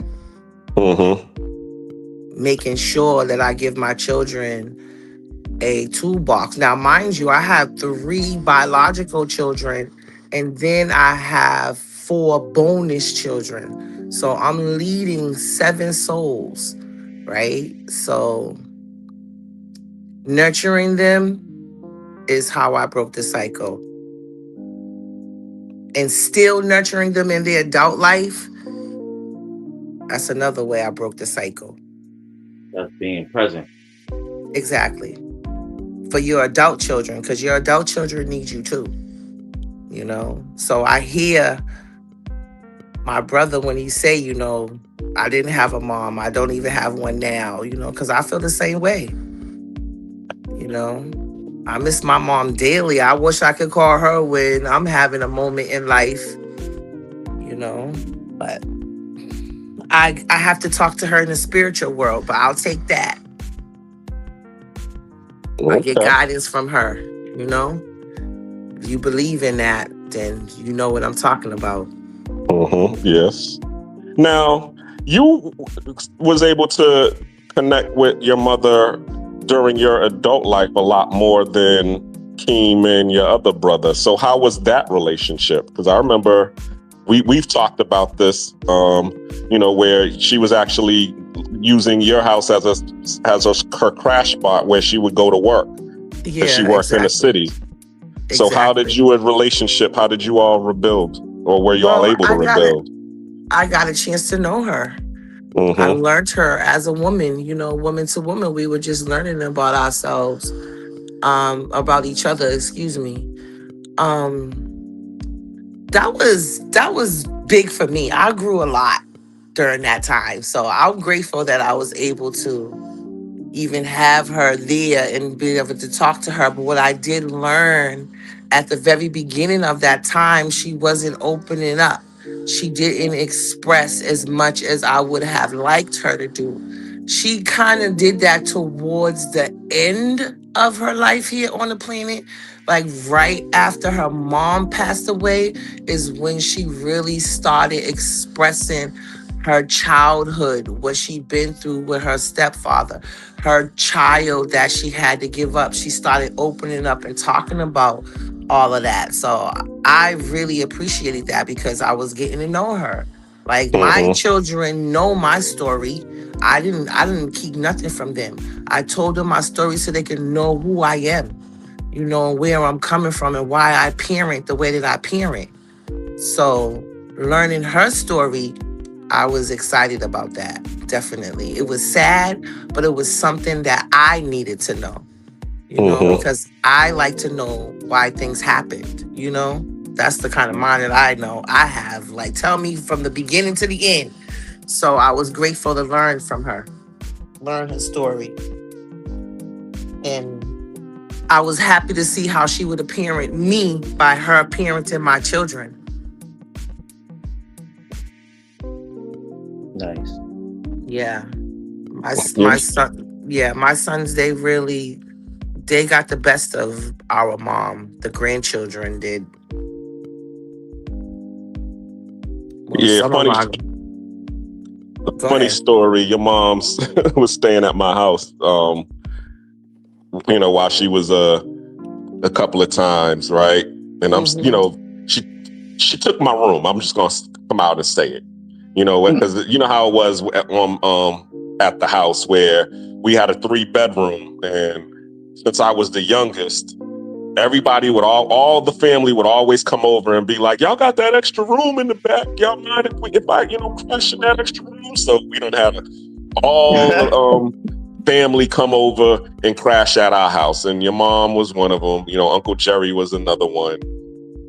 So when your mother was staying in the house, right, and I'm sleeping Uh-huh. with my mom. Now we only got one bathroom. It was a 3-bedroom, 1 bath.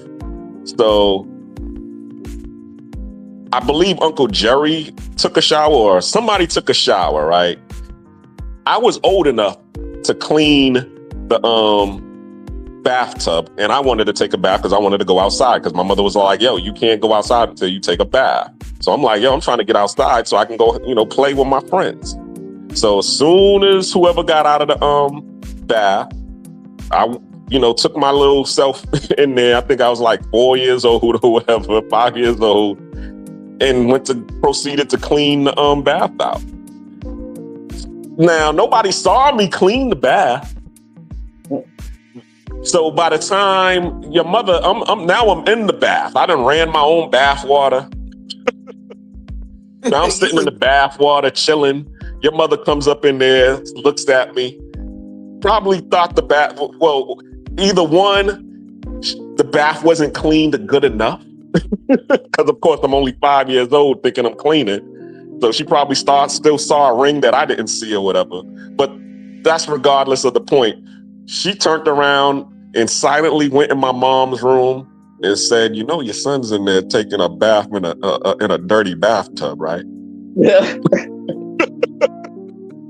I got the beating of my life. What the hell is wrong with you? And I'm like, the only person who could have told her that was yo mama. So ever since then, I'm like, every time I see your mother, I be like, yeah. You was the one who snitched on me. You was the snitch. Your mama had a snitch jacket in my book. Stupid. You was too good for that. Listen, but you was so independent at 5. You cleaned out the bathtub to the best of your ability. I love that. That is so cute. Right. Like, yes, as a mother, what? You cleaning out the tub? I love it. You attempted. That's beautiful. And if you listen to any of our cousins and Auntie Linda and Uncle Stevie, that's all it has been ever since I was a child, all the way up till I was an adult, an attempt, because I am lousy at cleaning. And I call myself the black cleaner. I know. How you gonna be the black cleaner and you lousy? Doing your own chores, huh? I said, isn't that ironic? Yeah, exactly. Yeah, But I've been cleaning all my life, or attempting at least. Yeah. But when you're getting paid for it, that's a different type of motivation. So keep cleaning. That's Keep cleaning, you know. Exactly. Or keep attempting to clean. let the customer decide. Yeah, do you like it? Yeah, that's nice. How much we owe you? Yeah, give me $100. Okay. Hurry up and get out of here, because we ain't never calling you again. Oh, you stupid. That's what it is what it is. You know what I'm saying? There are some people who will call you, who will pay you just for you to leave, never return. But that wasn't me, because I do, carpet cleaning and upholstery cleaning. I'm good at that. House cleaning, nah, I leave that to the hired staff. And do you still do extermination? You still exterminating? I'm retired. Okay. I am living in Panama, living my best life. I see that you're living in Panama, one of my favorite countries. I love Panama. But you need to come on over, Yeah, I need to come there in the physical, honey, but I've been in there in my mind plenty of times. In my imagination. I've been to Panama. But I was just telling my son that because they have their passports. I'm like, they're motivating me to get my passport. So, yeah. I'm working on me. Yeah, Big C, Big Bro's coming on. Him and his wife is coming on Wednesday. They'll be here Wednesday. Who? Your brother? Yeah. And his wife? Oh, awesome. Yep. Because he's coming for his birthday. Today's his birthday. Yep, his birthday's today. So, yep. Yep. Him and his wife, they share the same birthday, so they'll be here out celebrating. Oh, really? Huh? They really? I never known that they share the same birthday. Yep. All right, that's beautiful. That is beautiful. Wow. And we got three in the family on the panel right now that have birthdays in April. So the April baby, salute. Yes, we are April babies. Yes. The April showers. Yeah, and my born day was the best born day yet. Oh my goodness. I'm living large out here. Okay. Yes, now, why you say your day is the best day? No, I didn't say it was the best day. I said my birthday was the best thus far. Oh, okay. This one was okay. Yeah, this one You had the was. best Yeah. day ever. You said what? SpongeBob, the best day ever. Oh yeah, it was the best day ever. Why? Because I panthered myself and my children surprised me and it was the best. I don't expect people to do anything for me. So not even my children. I told my children, you don't have to give me no birthday gift or no Mother's Day gift. Just be successful. That's my gift. Right? So I don't look for gifts from them. But they adults, they wanted to gift me, so I received it and it was beautiful. I loved it. Yes, nephew. Yeah. Cool. It was nice. What did you do for your birthday, King? Big 50. Cool King. Oh, you talking to me.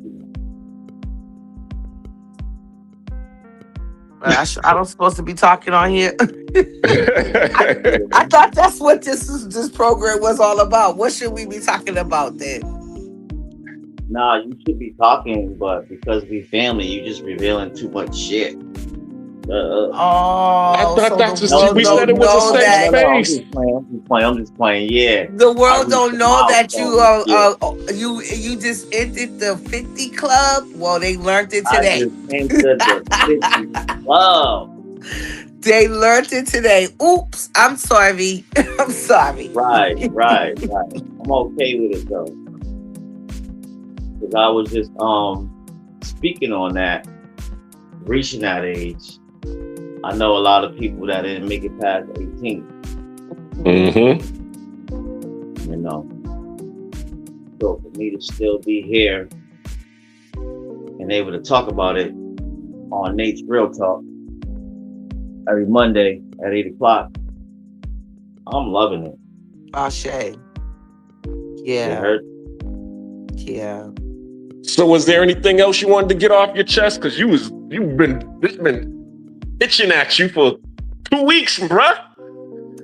Right. Cause, So bro, you got me kind of stimulated. Like, I feel like I'm about to reinvent myself out here. okay. You know? Come on now. Sound like some healing's taking place, baby. Yeah. Because every time you heal, you feel like you can evolve. Take it from me. And being able to reconnect with my cousin like this, we always been Yes. connected, but we just ain't never put nothing together that we could build together. Yeah. So, Well, here we I are. continue to be able to reconnect with you. I'm stimulated because you got me overstimulated, bro. I be asleep by 12. I'm up at 2, 3 o'clock in the night the past 2 weeks. I know. Calling me like, yo, I got an idea. I'm like, bruh. I love it, huh? That imagination and creativity is overflowing. Yes. Yes, he's definitely in his creative space now. I love it. That's always been us. We laugh, joke, we talk about whatever, but it's always a good vibe. Since we was 4 or 5 years old. Mm-hmm. Yeah, listening to them Eddie Murphy tapes.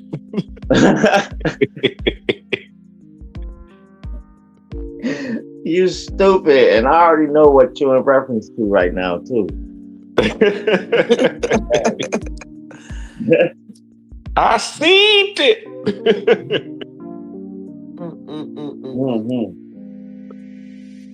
I'm not gonna do it. That's Eddie Murphy's material. He might try to call me and sue me. Man, that dude is a millionaire, maybe even a billionaire by now. He probably might give you some money if your impersonation is good. Shoot, he done impersonated everybody else. I was watching Being Eddie Murphy on Netflix, but I didn't know he did that many impersonations. Oh yeah. James Brown, hot tub full of water. Right. Stevie Wonder. Yeah, he did a lot of impressions. Mm-hmm. So I'm sure he ain't gonna mind you doing an impersonation of him. Everybody else done did it. So, but what's I about to ask you, King? So Yeah. What's up? Let's Did you keep get a this- chance? Did you get a chance to reconnect with your mom at all?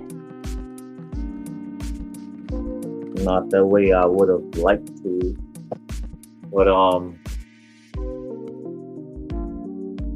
did. I was shot in 2012, Mm-hmm. and my mom was so cute. I had a doctor's appointment in Rhode Island, and due to us being able to communicate, I let her know, and she was like, "I want to bring you." And I was like, "Okay, no, that can happen." So she comes pick me up. We get to the hospital, and who I was with at the time was present. My mom was like, get out of here. She wanted to push me in the goddamn wheelchair and meant it and took over the damn wheelchair, not allowing no one else to do it. Yes. Like, this is my son. No. I'm Exactly. doing- Right. And it sounded like she was redeeming herself. Like, I'm going to take care of him today and only me. That's Right. it. Yeah, that felt good. But she meant that. Yeah. Yeah. I love that for you. I'm glad you had that experience. And that's what it's really about. As I was saying earlier, it's about moments. When Yeah. I was saying about our cousin Latoya, when she said she came to the house in Mattapan and was like, yo, I had beautiful moments here. And that's what life is all Absolutely. about. Yes. Now that our family is gone, our parents is gone, now we're the ones that is in charge of creating beautiful moments. Exactly. Yeah, Because go ahead. No, you finish and then I'll No, go you was about after to you. say, because I mean, there was the moments that we had at your house, in Yeah. doing the cookouts and stuff. That was a beautiful moment that I'll always remember. So when I was driving down River Street, because I live in Morton Street. I live off of Morton Street now. So I'm driving down River Street, and I'm having nothing but memories of Meadowbank. Like, this walk from the station to Meadowbank is a part of my childhood. I remember feeling lost, not knowing where I'm going, but I know how to get from that station to Meadowbank. I knew that. I don't know how I knew it, but I knew that, So that's a part of my memory. And yes, that home, that's where the family was anchored at, right? And we don't have that today.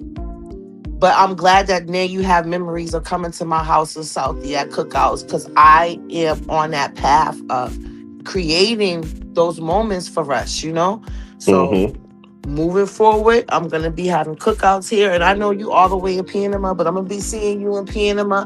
When you come here, you always welcome here. This is going to be that home base for my family. I want that to be, I want my home to be where I can gather us up, because I have the space. This is a circle of healing over here, So I'm excited about planning things for us to do coming up. So yeah, and that's definitely what we need. And that's, important, because as you said, I mean, we lost a lot of homes in our family. I mean, I talk about this. I've talked about this on other panels, how, our grandparents, they worked together to build, and have these houses that are now worth millions of dollars. And then it was the parents who were fighting and bickering, or because they didn't know how to maintain, the homes. The homes get lost to back taxes, or they get lost to, poor maintenance. They become blighted. yes. And it's like and all we had to do was just learn the responsibilities of learning how to pay back. You know, because the house is probably all paid for by now. Learning how to fix a room. Learning how to, you know, do, as you was talking about earlier, exterminating and cleaning and all of these things. But because everybody is too busy wanting to do other things, you don't see the gold mine that you have in front of you, and then it gets taken away over some stupidness. It's unfortunate that we don't practice unity no more like we know how to, because we had nothing but unity as a culture. And even for our bloodline, our aunts and uncles showed us they was tight as siblings. They stuck together, you know? So we do have an example of how to be tight as a family, but we're not choosing to be tight as a family, you know? Yeah. As a whole family, because there's cliques within this family. So some people are connected, but some people are not connected, you know? And that's what I was telling them. That's what I was saying earlier, like how my mother was able to go to each clique and be able to glue them all together. Like, she understands this clique ain't speaking to this clique for whatever reason, but she was able to say, all right, well, I'm having a party at my house. Y'all coming? And both of the cliques will show up. They might be on different parts of the yard. You know, one might be on the front yard and the other one might be in the backyard down the hill, and the other one might be sitting on the step. But they all showed up at the party. Yeah. So that was the cool thing. And then, you know, too, they go ahead. Y'all sound like y'all having family reunion right now. We are 2 hours in. That's good, because we only usually go an hour in. Mommy issues on a Monday. We do this every Monday at 8 o'clock. Please like, subscribe, and share. Cool. Oh, that's the question that I wanted to ask you. Did you ever get a chance to unite with your long lost sister and talk to her? I had a chance. I spoke. Yeah, Daryl was definitely connected to her. I spoke to her once, and that's it. But I still need a little bit more evidence, though. I'm not denying her situation, you know, denying her story, but I just would like to have a blood test or something, you know, so I can actually. You want to talk to Dana, huh? Yeah, I do. I'm not mad at that. He said you want to talk to Dana. I'm like, the funny thing is this. That's what they call it. That's what they call it here in Panama too, Dana. They be like, yeah, we need Dana. But when talk to Dana, let's see what Dana talking about, you know. And see, the funny thing is this: when you said talk to Dana, I'm thinking of our cousin who's the CEO. I'm like, what we talking to this CEO? You are super lost right now. He got some connections up in. What kind of connections he got? Shout out to Big Dana. Yes. Right. But now I understand. Y'all ain't talking about that Dana. Y'all talking about the DNA. Because I almost was feeling like it's unbelievable. Like, really? Y'all found her? How did you do that? You know? But I'm not saying that it's impossible, but it definitely blew my mind. You know?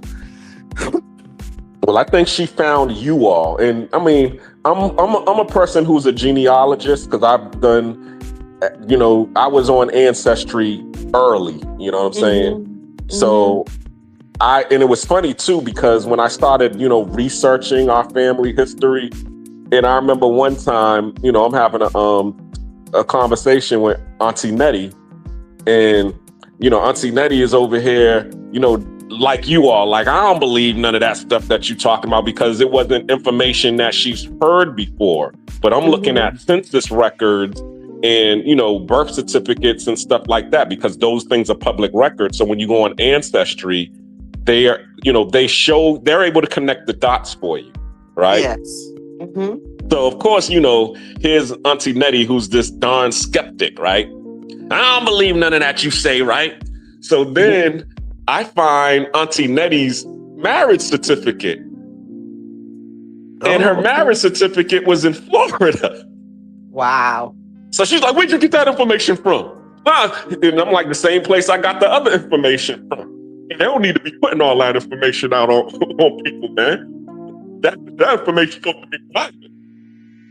Now all of a sudden she mad. She wasn't believing it in the beginning, but now when I found something that she can verify, now she's mad about it. Okay, so do you believe the other information now, Nettie? No, I still need some proof. Right, but that's that will go on in his house, stay in his house. That be them family secrets. That just gotta stop in this day and age. Yeah. So how do you feel about that? Fatima? I don't like it. Because I'm an open book. I don't keep no secrets from my family unit. Like I said, they know my story. They are definitely hip. But I get why. I mean, like I was saying to my children, like I believe in family loyalty. Like you don't be, running in telling our business in the street, but not like if you feeling hurt, you shouldn't talk about it. You know what I'm saying? So yeah, you should talk about if you are broken. You shouldn't keep that a secret, but I'm definitely for don't be putting our business out in the streets too, So it's that balance. But yeah, if you feel broken, you feel like you're being harmed, you should talk about that. It shouldn't be no secret, Yeah. We the victims. We the victims. Nah, we don't want you out here talking about our family struggles. Right. And what every move we make, like we telling the world, no, I'm not for that. But if you are hurt, you got hurt, something's happening to you, then you should talk about it. You shouldn't keep it a secret, But I didn't know about our mom's story until Aunt Kate told me. Really? Really, Aunt Kate told me. She was like, well, your mom got raped by her stepfather. And then it all started to make sense. You can't use the R word on here. I'm sorry. Oh, excuse me. Well, allegedly. No, I'm saying, just we use code words when it comes to that kind of language, like PDF and, essay and all of that stuff. You just got to, you got to be vague with it because it is, children watch this. So they don't YouTube doesn't like us using, those type of violent type of language. They'll strike your page for it. Oh, okay. But you good. Well, I'm learning. So, like I was saying, after being violated, there you go. I was like, wow, I was definitely heartbroken, but also in my mind, things were starting to make sense. I'm like, oh, that's why I couldn't go to Connecticut when, my mom started to hit rock bottom. That's why my grandmother came up here, was talking to me and saying, like, I can say that she definitely was breaking, the curses, so to speak, because she didn't let me come live with her because she was afraid he was going to do the same thing to me. He will violate me. So she's like, nah, you can't come. That's how I end up not really having state stability. I was on my own for real. And I just did what I thought was best. But yeah, she definitely was against me coming to live with her because of those reasons of being violated, And sis, even at my age, I somewhat remember that being like topic in the air. What being a topic? You not being able to go live in Connecticut. I didn't know reason. Oh yeah. But I was knowledge of topic. Yeah. Yeah, I even Being that remember as a young. little. I remember Even as a being little that girl. young, like, come on, I've been looking through the door at the age of 4, seeing things I shouldn't have saw, rotten to the core. Okay. Yeah. He's take a walk with me, boss. Okay. He's spitting. He's spitting. Come on now. Come Hey, take a walk with hey, me. listen, you gotta write me a check if you want more. I knew you was about to say that. Well, yeah, keep spitting. YouTube will write you the check. We get these subscribers up. Let's go. Yeah, Like, shout out to Tam Two yeah. Fly. She saying hello. Shout out to Ronan the Travelers. He says salute. So yeah, we got people watching. Don't think we just on here talking amongst ourselves. So let's get some comments. People watching. I also put the I did put the what's it called, the StreamYard link in the chat. So if anybody wanted to come on, y'all can feel free to come, and if you want to ask some questions or you want to share your story, you want to come to the altar, talk about some family issues, you got some issues with your mama, we want to hear them. Let's go. Yes. Get it off the chest. That's the best mental health. Talk about it. Now, let me ask you a question, because I do remember, there's a story I always talk about, and I remember me and you having this conversation before, Fatima. Yes. It was when your mama got the condo out in Worcester, and she was saying, okay, let's switch places. Me and her switch places? Yeah, where she was saying, well, I work in the city, so how about you go out there in the condo and stay out there, and I'll hold this apartment down, and you ended up going out there but it wasn't it was a short stay. Oh no, that wasn't how that's it. Well, I ended up moving to Worcester in my own apartment. Oh, okay, go ahead. Yes, and that only lasted for a week. And I moved right back to my old apartment, which that was the apartment that I left for Rokeem. Rokeem was staying in my old apartment. Oh, I'm sorry, King.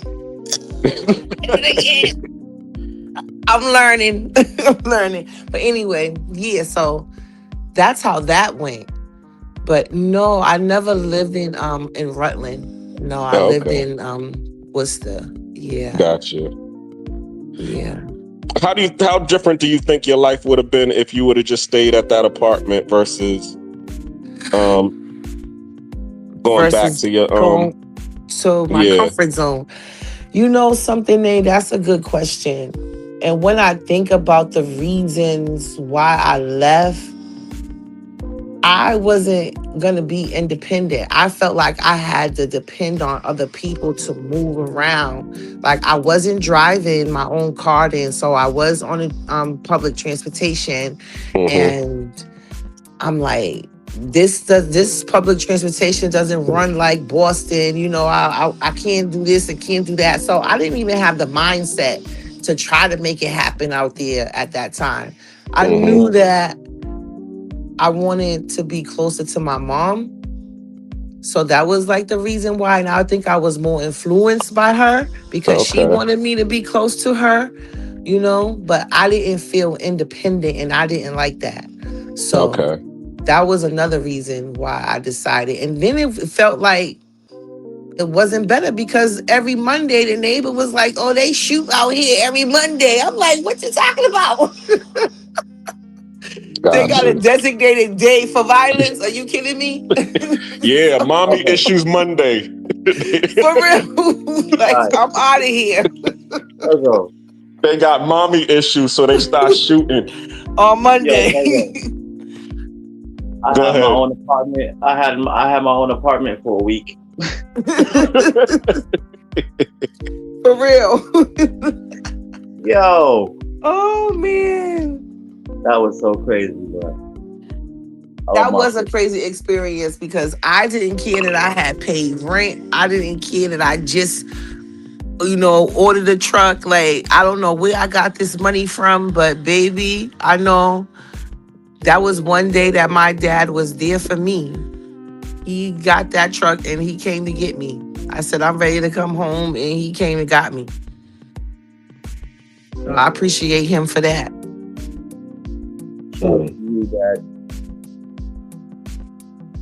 For Yeah, real. that's- So That's cool. So y'all never thought about moving out to Rutland? honestly, I wouldn't like living in Rutland because I'm a city girl. I have to be very close to the city. I realize that I love nature. I love being out in the nature. Like, so I can get with the country living, but I got to be close to the city Mm. for me. But now, who knows? After I retire, I might want to live in the country. I don't know. Right now, that's how I feel. Maybe 10 more years, I'll be ready for that country living. or another country. Or another country, that part. You know what I'm Yeah, saying? exactly. Come on now, because I was telling Keem the other day, like, you are courageous, cousin. Okay, you are courageous. I admire your courage. I admire how you are living your best life and being adventurous doing it, right? But as a mom, I can't really do it like that, right? So I have to wait until I get all of these kids out the house. And then that's going to be my time to travel and see this world. I'm going to start doing it, though. Mm. I'm not That's just cool. going to wait until, he's in college. Like, I'm working on making some trips happen this year for us, But again, you are courageous. I love that. Well, it's really not that difficult. You know what I'm saying? What happened, because even Keem would tell you, when we went to, what was it, Montreal together, that was the first trip that me and Keem did. And I remember him coming over to the house and he was like, "Where you going?" I'm like, "Man, everybody go to New York. That's a 4-hour drive, but shoot, 2 more hours, I can be in another country. 6 hours from Boston to Montreal, Canada, door to door." So Keem was like, "All right, let's go." And how was your experience, Keem? It was dope. See? And Bro, that's because I was in the military. That's all. It was just me being able to go to Japan. And when I came home, my mind was blown. So I was like, I need that experience to be able to leave this country because I can't stand it.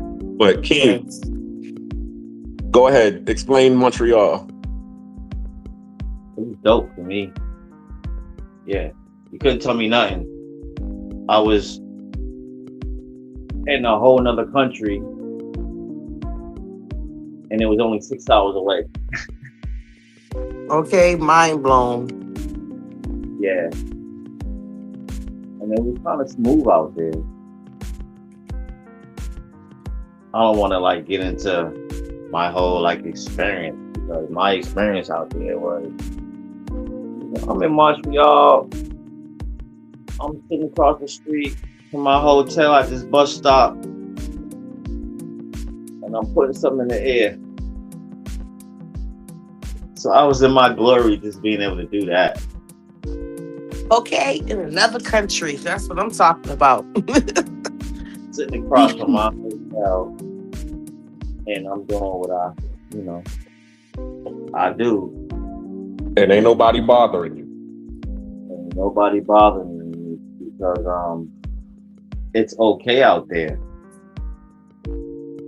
I don't know if I was supposed to do it in public like that, but I do. I know we went and sat in some club, and I went to spark something up, and the security dude was like, "Nah, bro, you got to go over there and do that." And we come out the next morning and it's daylight. I had a time. We always had a time. Yeah, we was going there like every other weekend. Yeah. Well, that's dope.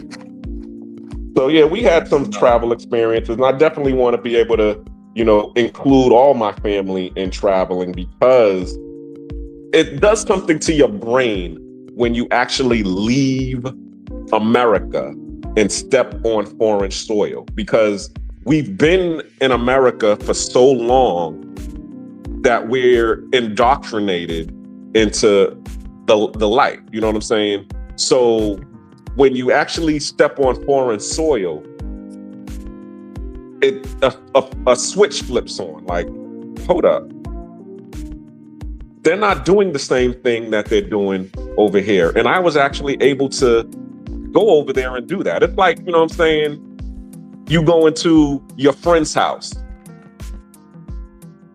and your friend's parents is doing something totally different than what goes on in your house. And you're like, what? I can get away with this over here? Like what you were saying.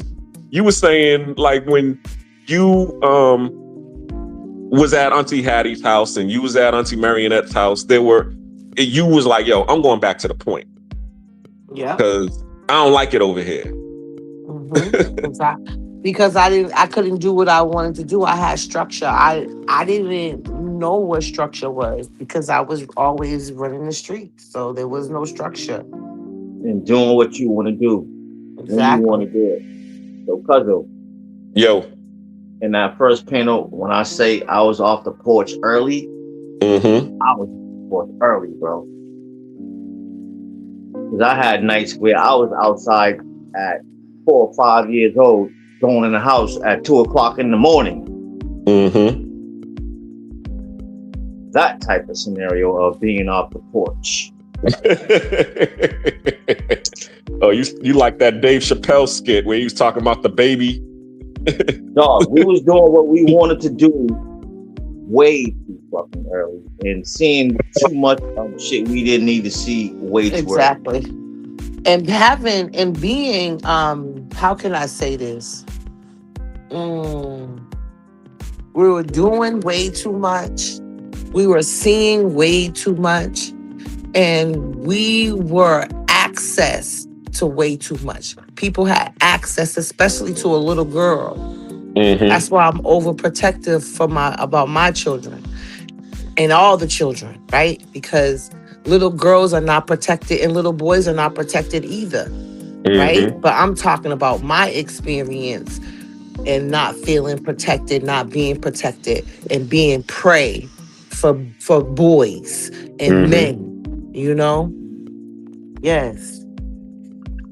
And that's the one thing that I wanted to talk on, and I talked about it earlier in the podcast, because what you all went through in your childhood, that's still going on till this day over here. You know, you see plenty of girls out here who done had 3 and 4 kids, you know what I'm saying? And I'm asking them, you know, when was your first child? Oh, I had my first child at 2 years, at 12 years old, 13 years old. And I'm like, and where's the father at? Oh, the father is nowhere to be around. Wow. And that's why they're out in these streets hustling. You know, some of them have even, you know, they lived in Colombia and had kids. And now their grandparents is taking care of their kids while they over here in Panama making money, hustling. And they sending their money back to, you know, Colombia. And, you know, these men here in the travel space, you know, they're dealing with these women that have been traumatized so young. And they're at the point where, you know, they doing it because they have to survive. You know what I'm saying? They got to send their money. They got to send money home to grandma and grandpa so that they can feed their kids. But they also got to be able to live here as well. Yes. And even some of them, you know, because I know 1 or 2 females, their own mom is pretty much forcing them out in them streets to do it because the mom can't do it no more because she done got old in age. And she's like, yo, I'm like what Keem was saying, I'm 50 years old. I can't go out in the street anymore. All I can do is sell candy. You're going to have to do it now. You're going to have to take over the family business. And these women is out here doing it reluctantly. Wow. So don't think, you know what I'm saying, we're special in this situation. This is going on all around the world. And as I said, here, it's still going on. Yeah. And it's very sad to learn that that is happening. But I'm also thinking as I'm listening to you and I'm feeling gratitude, I'm feeling thankful because of the trauma that I've gone through. I could have walked that path of, being a street worker and neglecting my children, like because of my trauma. But I'm so grateful that I didn't have those struggles. I had struggles, but those are intense struggles when you like selling your soul almost, Mm-hmm. So I'm grateful that I didn't have to do that. So yeah, there were certain things that, because where we live, we were, we avoided that trauma. But there's people who got worse stories. Yes. That 29, 30 years old, still out here trying to, make it, looking for, that knight in shining armor. Some of them get lucky, they find a Russell Wilson to come and save them.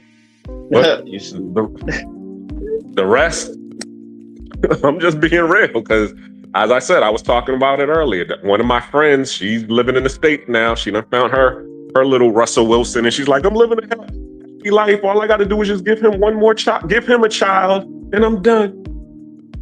And I'm like, where are your other kids? Oh, they're with grandma. Oh, yeah. Well, I don't know about all of that, but you know what I was also thinking? You have to learn how to save yourself. You can't look for someone else to help you heal from your trauma, from your mom trauma, your dad trauma. You got to heal yourself. You do. What were some ways that you was able to do that for yourself? I started looking within and realizing that I have pain, that I have wounds that I have to heal. Right. And just taking responsibility for my actions, holding myself accountable, writing in my journal, going outside in nature, crying when I needed to, crying with an agenda though, like thinking of ways to overcome those triggers. Coming up with those strategies I mentioned earlier. Mental strategies is what I like to call it.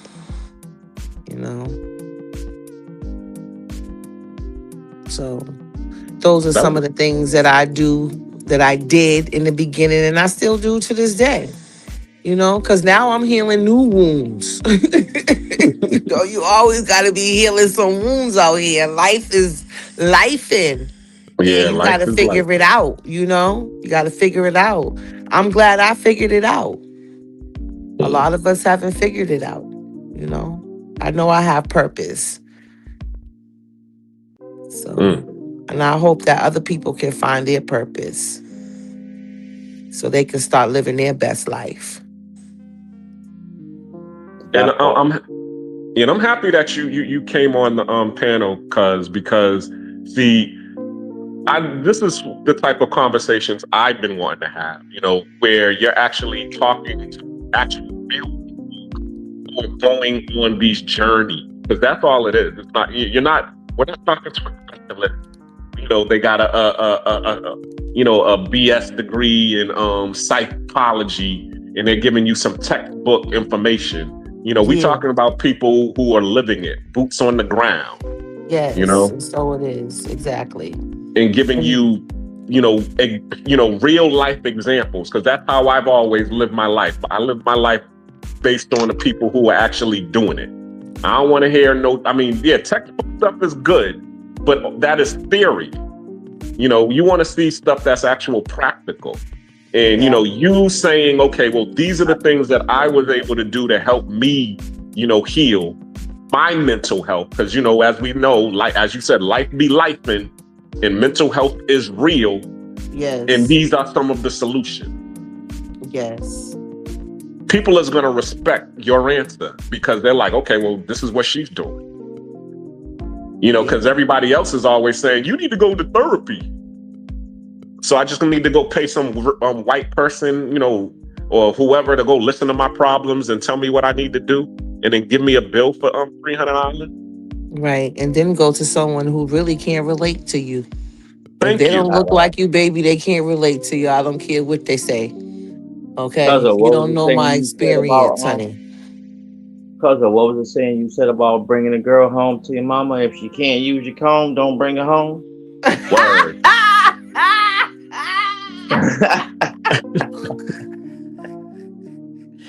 I love Yeah. that one. I'm married to that one right there. I just quoted Nate Real Talk, the Black Cleaner. The black Mhm. cleaner. Uh-huh. Let's go.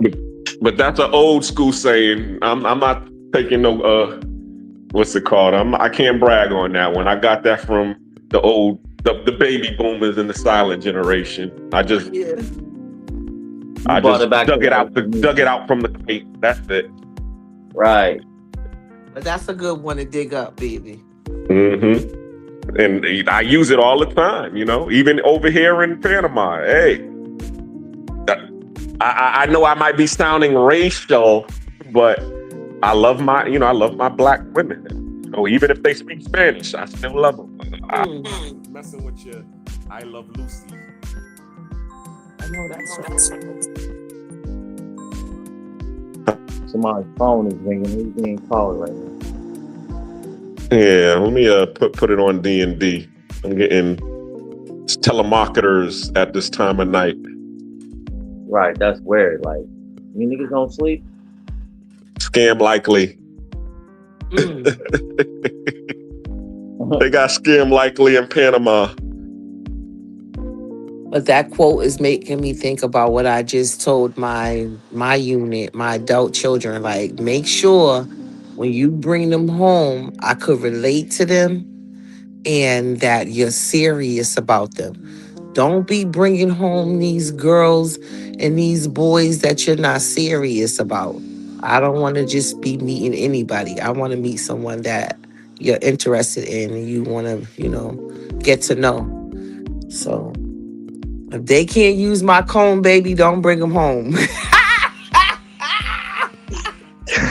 You are so stupid. I can't wait to use that one. Oh, man. That was a good one. You stupid. But Cuzzo, Yo, you know what's so dope about me and my sister? The comedic aspect of our relationship is always funny. Like, you know how many times I heard my sister blurt out that laugh right there you just heard, people? That laugh is authentic. Well, we always laugh hard together. Yes. And that's another thing, baby. Make that a part of your healing tools. Laughter. Because that helps. Oh, here is the ultimate, though. I forgot this one. I don't know how I forgot this one. Listening to music. You want to heal? Listen to some music. You would definitely be. Yeah, that's my favorite is the music part. That part I love. Yeah. Especially my R&B and my neo soul. Yeah, I know that sounds soft to all the fellas. Oh yeah, he over there, but that's a part of my character. So. Yo, but you know what? Neo soul is not soft. Your intro song is neo soul. That's you. Mm-hmm. Little do you know, that's neo soul with an R&B feel. Yep. And can I just give you something to think about, please? Remember, the opposite of soft is what? Hard. So listen, you can be soft because that's the opposite. Go on and be soft. And being vulnerable is where you find your strength. Okay? for those who's gonna talk about you because you like neo soul, you getting in touch with your soul. That's where you find your strength. Yeah, I like that. I'm adopting that one. I'm finding my strength That's through right. neo soul. I like That's that. right. Zen. Finding your Zen. Mhm. Finding my zen within, son. Yeah, I mean. Yes. Yeah, but I cut it out love because it. you've never been a rapper. Who, me? So I'm just playing, guys. I'm about to be a rapper. I'm about to be a 53-year-old rapper. No, get it? I am a No, rapper hey, though.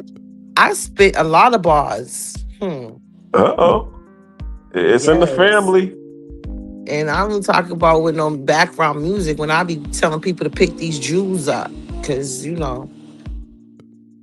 gotta be teaching out here. We ain't each one teach one. We gotta make sure we uplifting people. Facts. Like y'all are doing with this podcast that you created. You know? It feels good. Mm-hmm.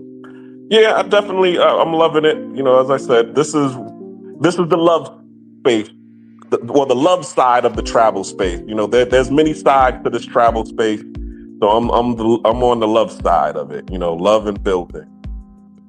yes, So anyone who wants to, be a part of loving and building, y'all are all welcome to come on this side of the travel space.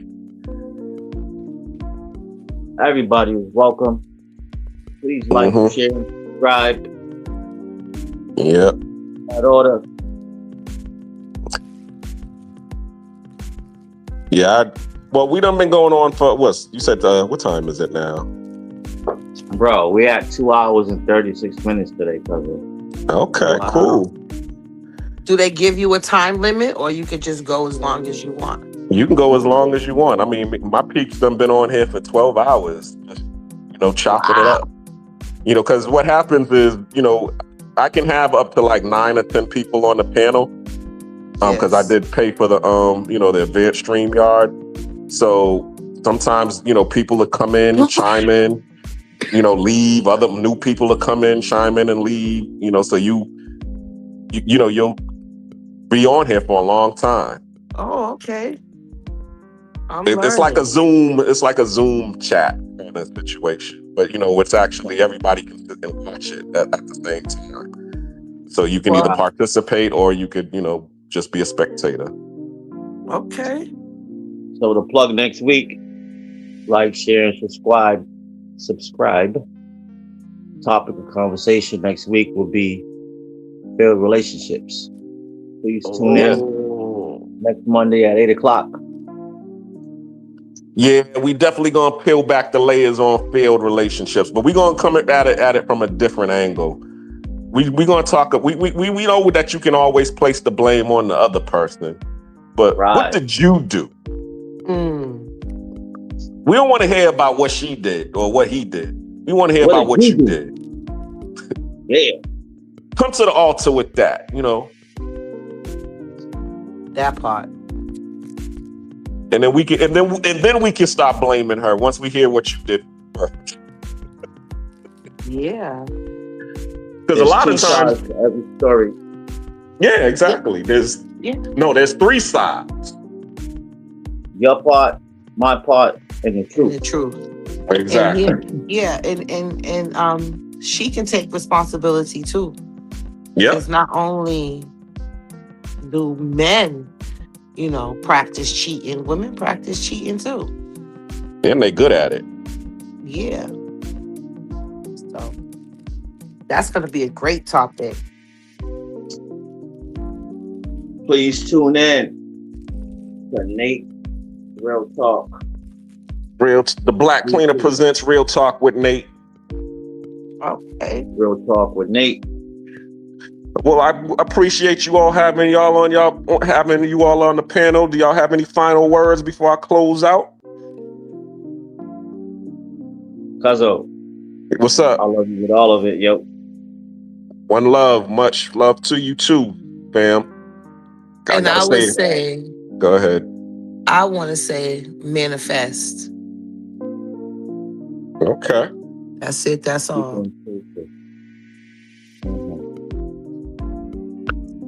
All right. With those being said, I thank you all for joining us. Since nobody else wants to join the panel, I'm about to end this live. Can you end it with the theme music, please? Let's go. Yeah, Special request. let me hear this theme music, please, because he's been requesting it for a while now. Let me hear this. Like, share, subscribe. All right. Talk with Nate. Well, I appreciate you all for coming out. We're going to end it with the theme music as the outro. Let me get to it. I'll talk to y'all later. Hold on 1 second. Peace. I'm calming down, but play that music, please. I got you. God, honey. There we go. Yeah. Some journeys ain't loud. They just steady, they just real. Nature's odyssey. Yeah. Still standing. I walked through fire, didn't fold and break. Lost some love, but I still got faith. From the silence, I rebuilt my name. Nate's odyssey, still in the game. I done seen the highs and the lows unfold. Heart stay warm when the world went cold. Every scar got a story told. Nate's odyssey, solid gold. Yeah. Back when the road felt heavy on my chest. Suitcase full of dreams, pain in my steps. Left everything behind just to breathe again. Sometimes freedom don't come with friends. Late nights thinking where the time went. Love got distant, heart got bent. But I ain't crumbled, I just adjusted. Real men rebuild what's disrupted. Panama breeze with a silent mind. Tryna leave the past behind. But growth don't come if you stay the same. Sometimes you gotta walk through rain. I walked through fire, didn't fold, didn't break. Lost some love, but I still got faith. From the silence, I rebuilt my name. Nate's odyssey, still in the game. I walked through fire, didn't fold, didn't break. Lost some love, but I still got faith. From the silence, I rebuilt my name. Nate's odyssey. Ain't no shortcuts in this life I live. Every lesson cost some, had to give. Trust broken, ego tested. Still I rise, still I'm blessed still. They say why you move so calm. Storms don't shake us steady. I done learned what peace really costs. You don't win unless you lost. This ain't flashy, this ain't hype. This grown man, purpose tight. Every episode, every mile. Still got vision, yeah, still got style, yeah. This ain't just travel, it's transformation. This ain't just silence, it's elevation. Yeah. Nate's odyssey.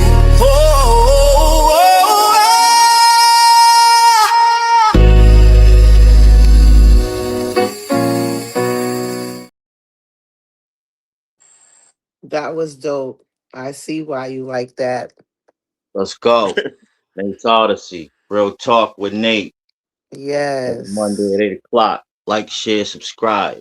All right. Let's Salute to you all.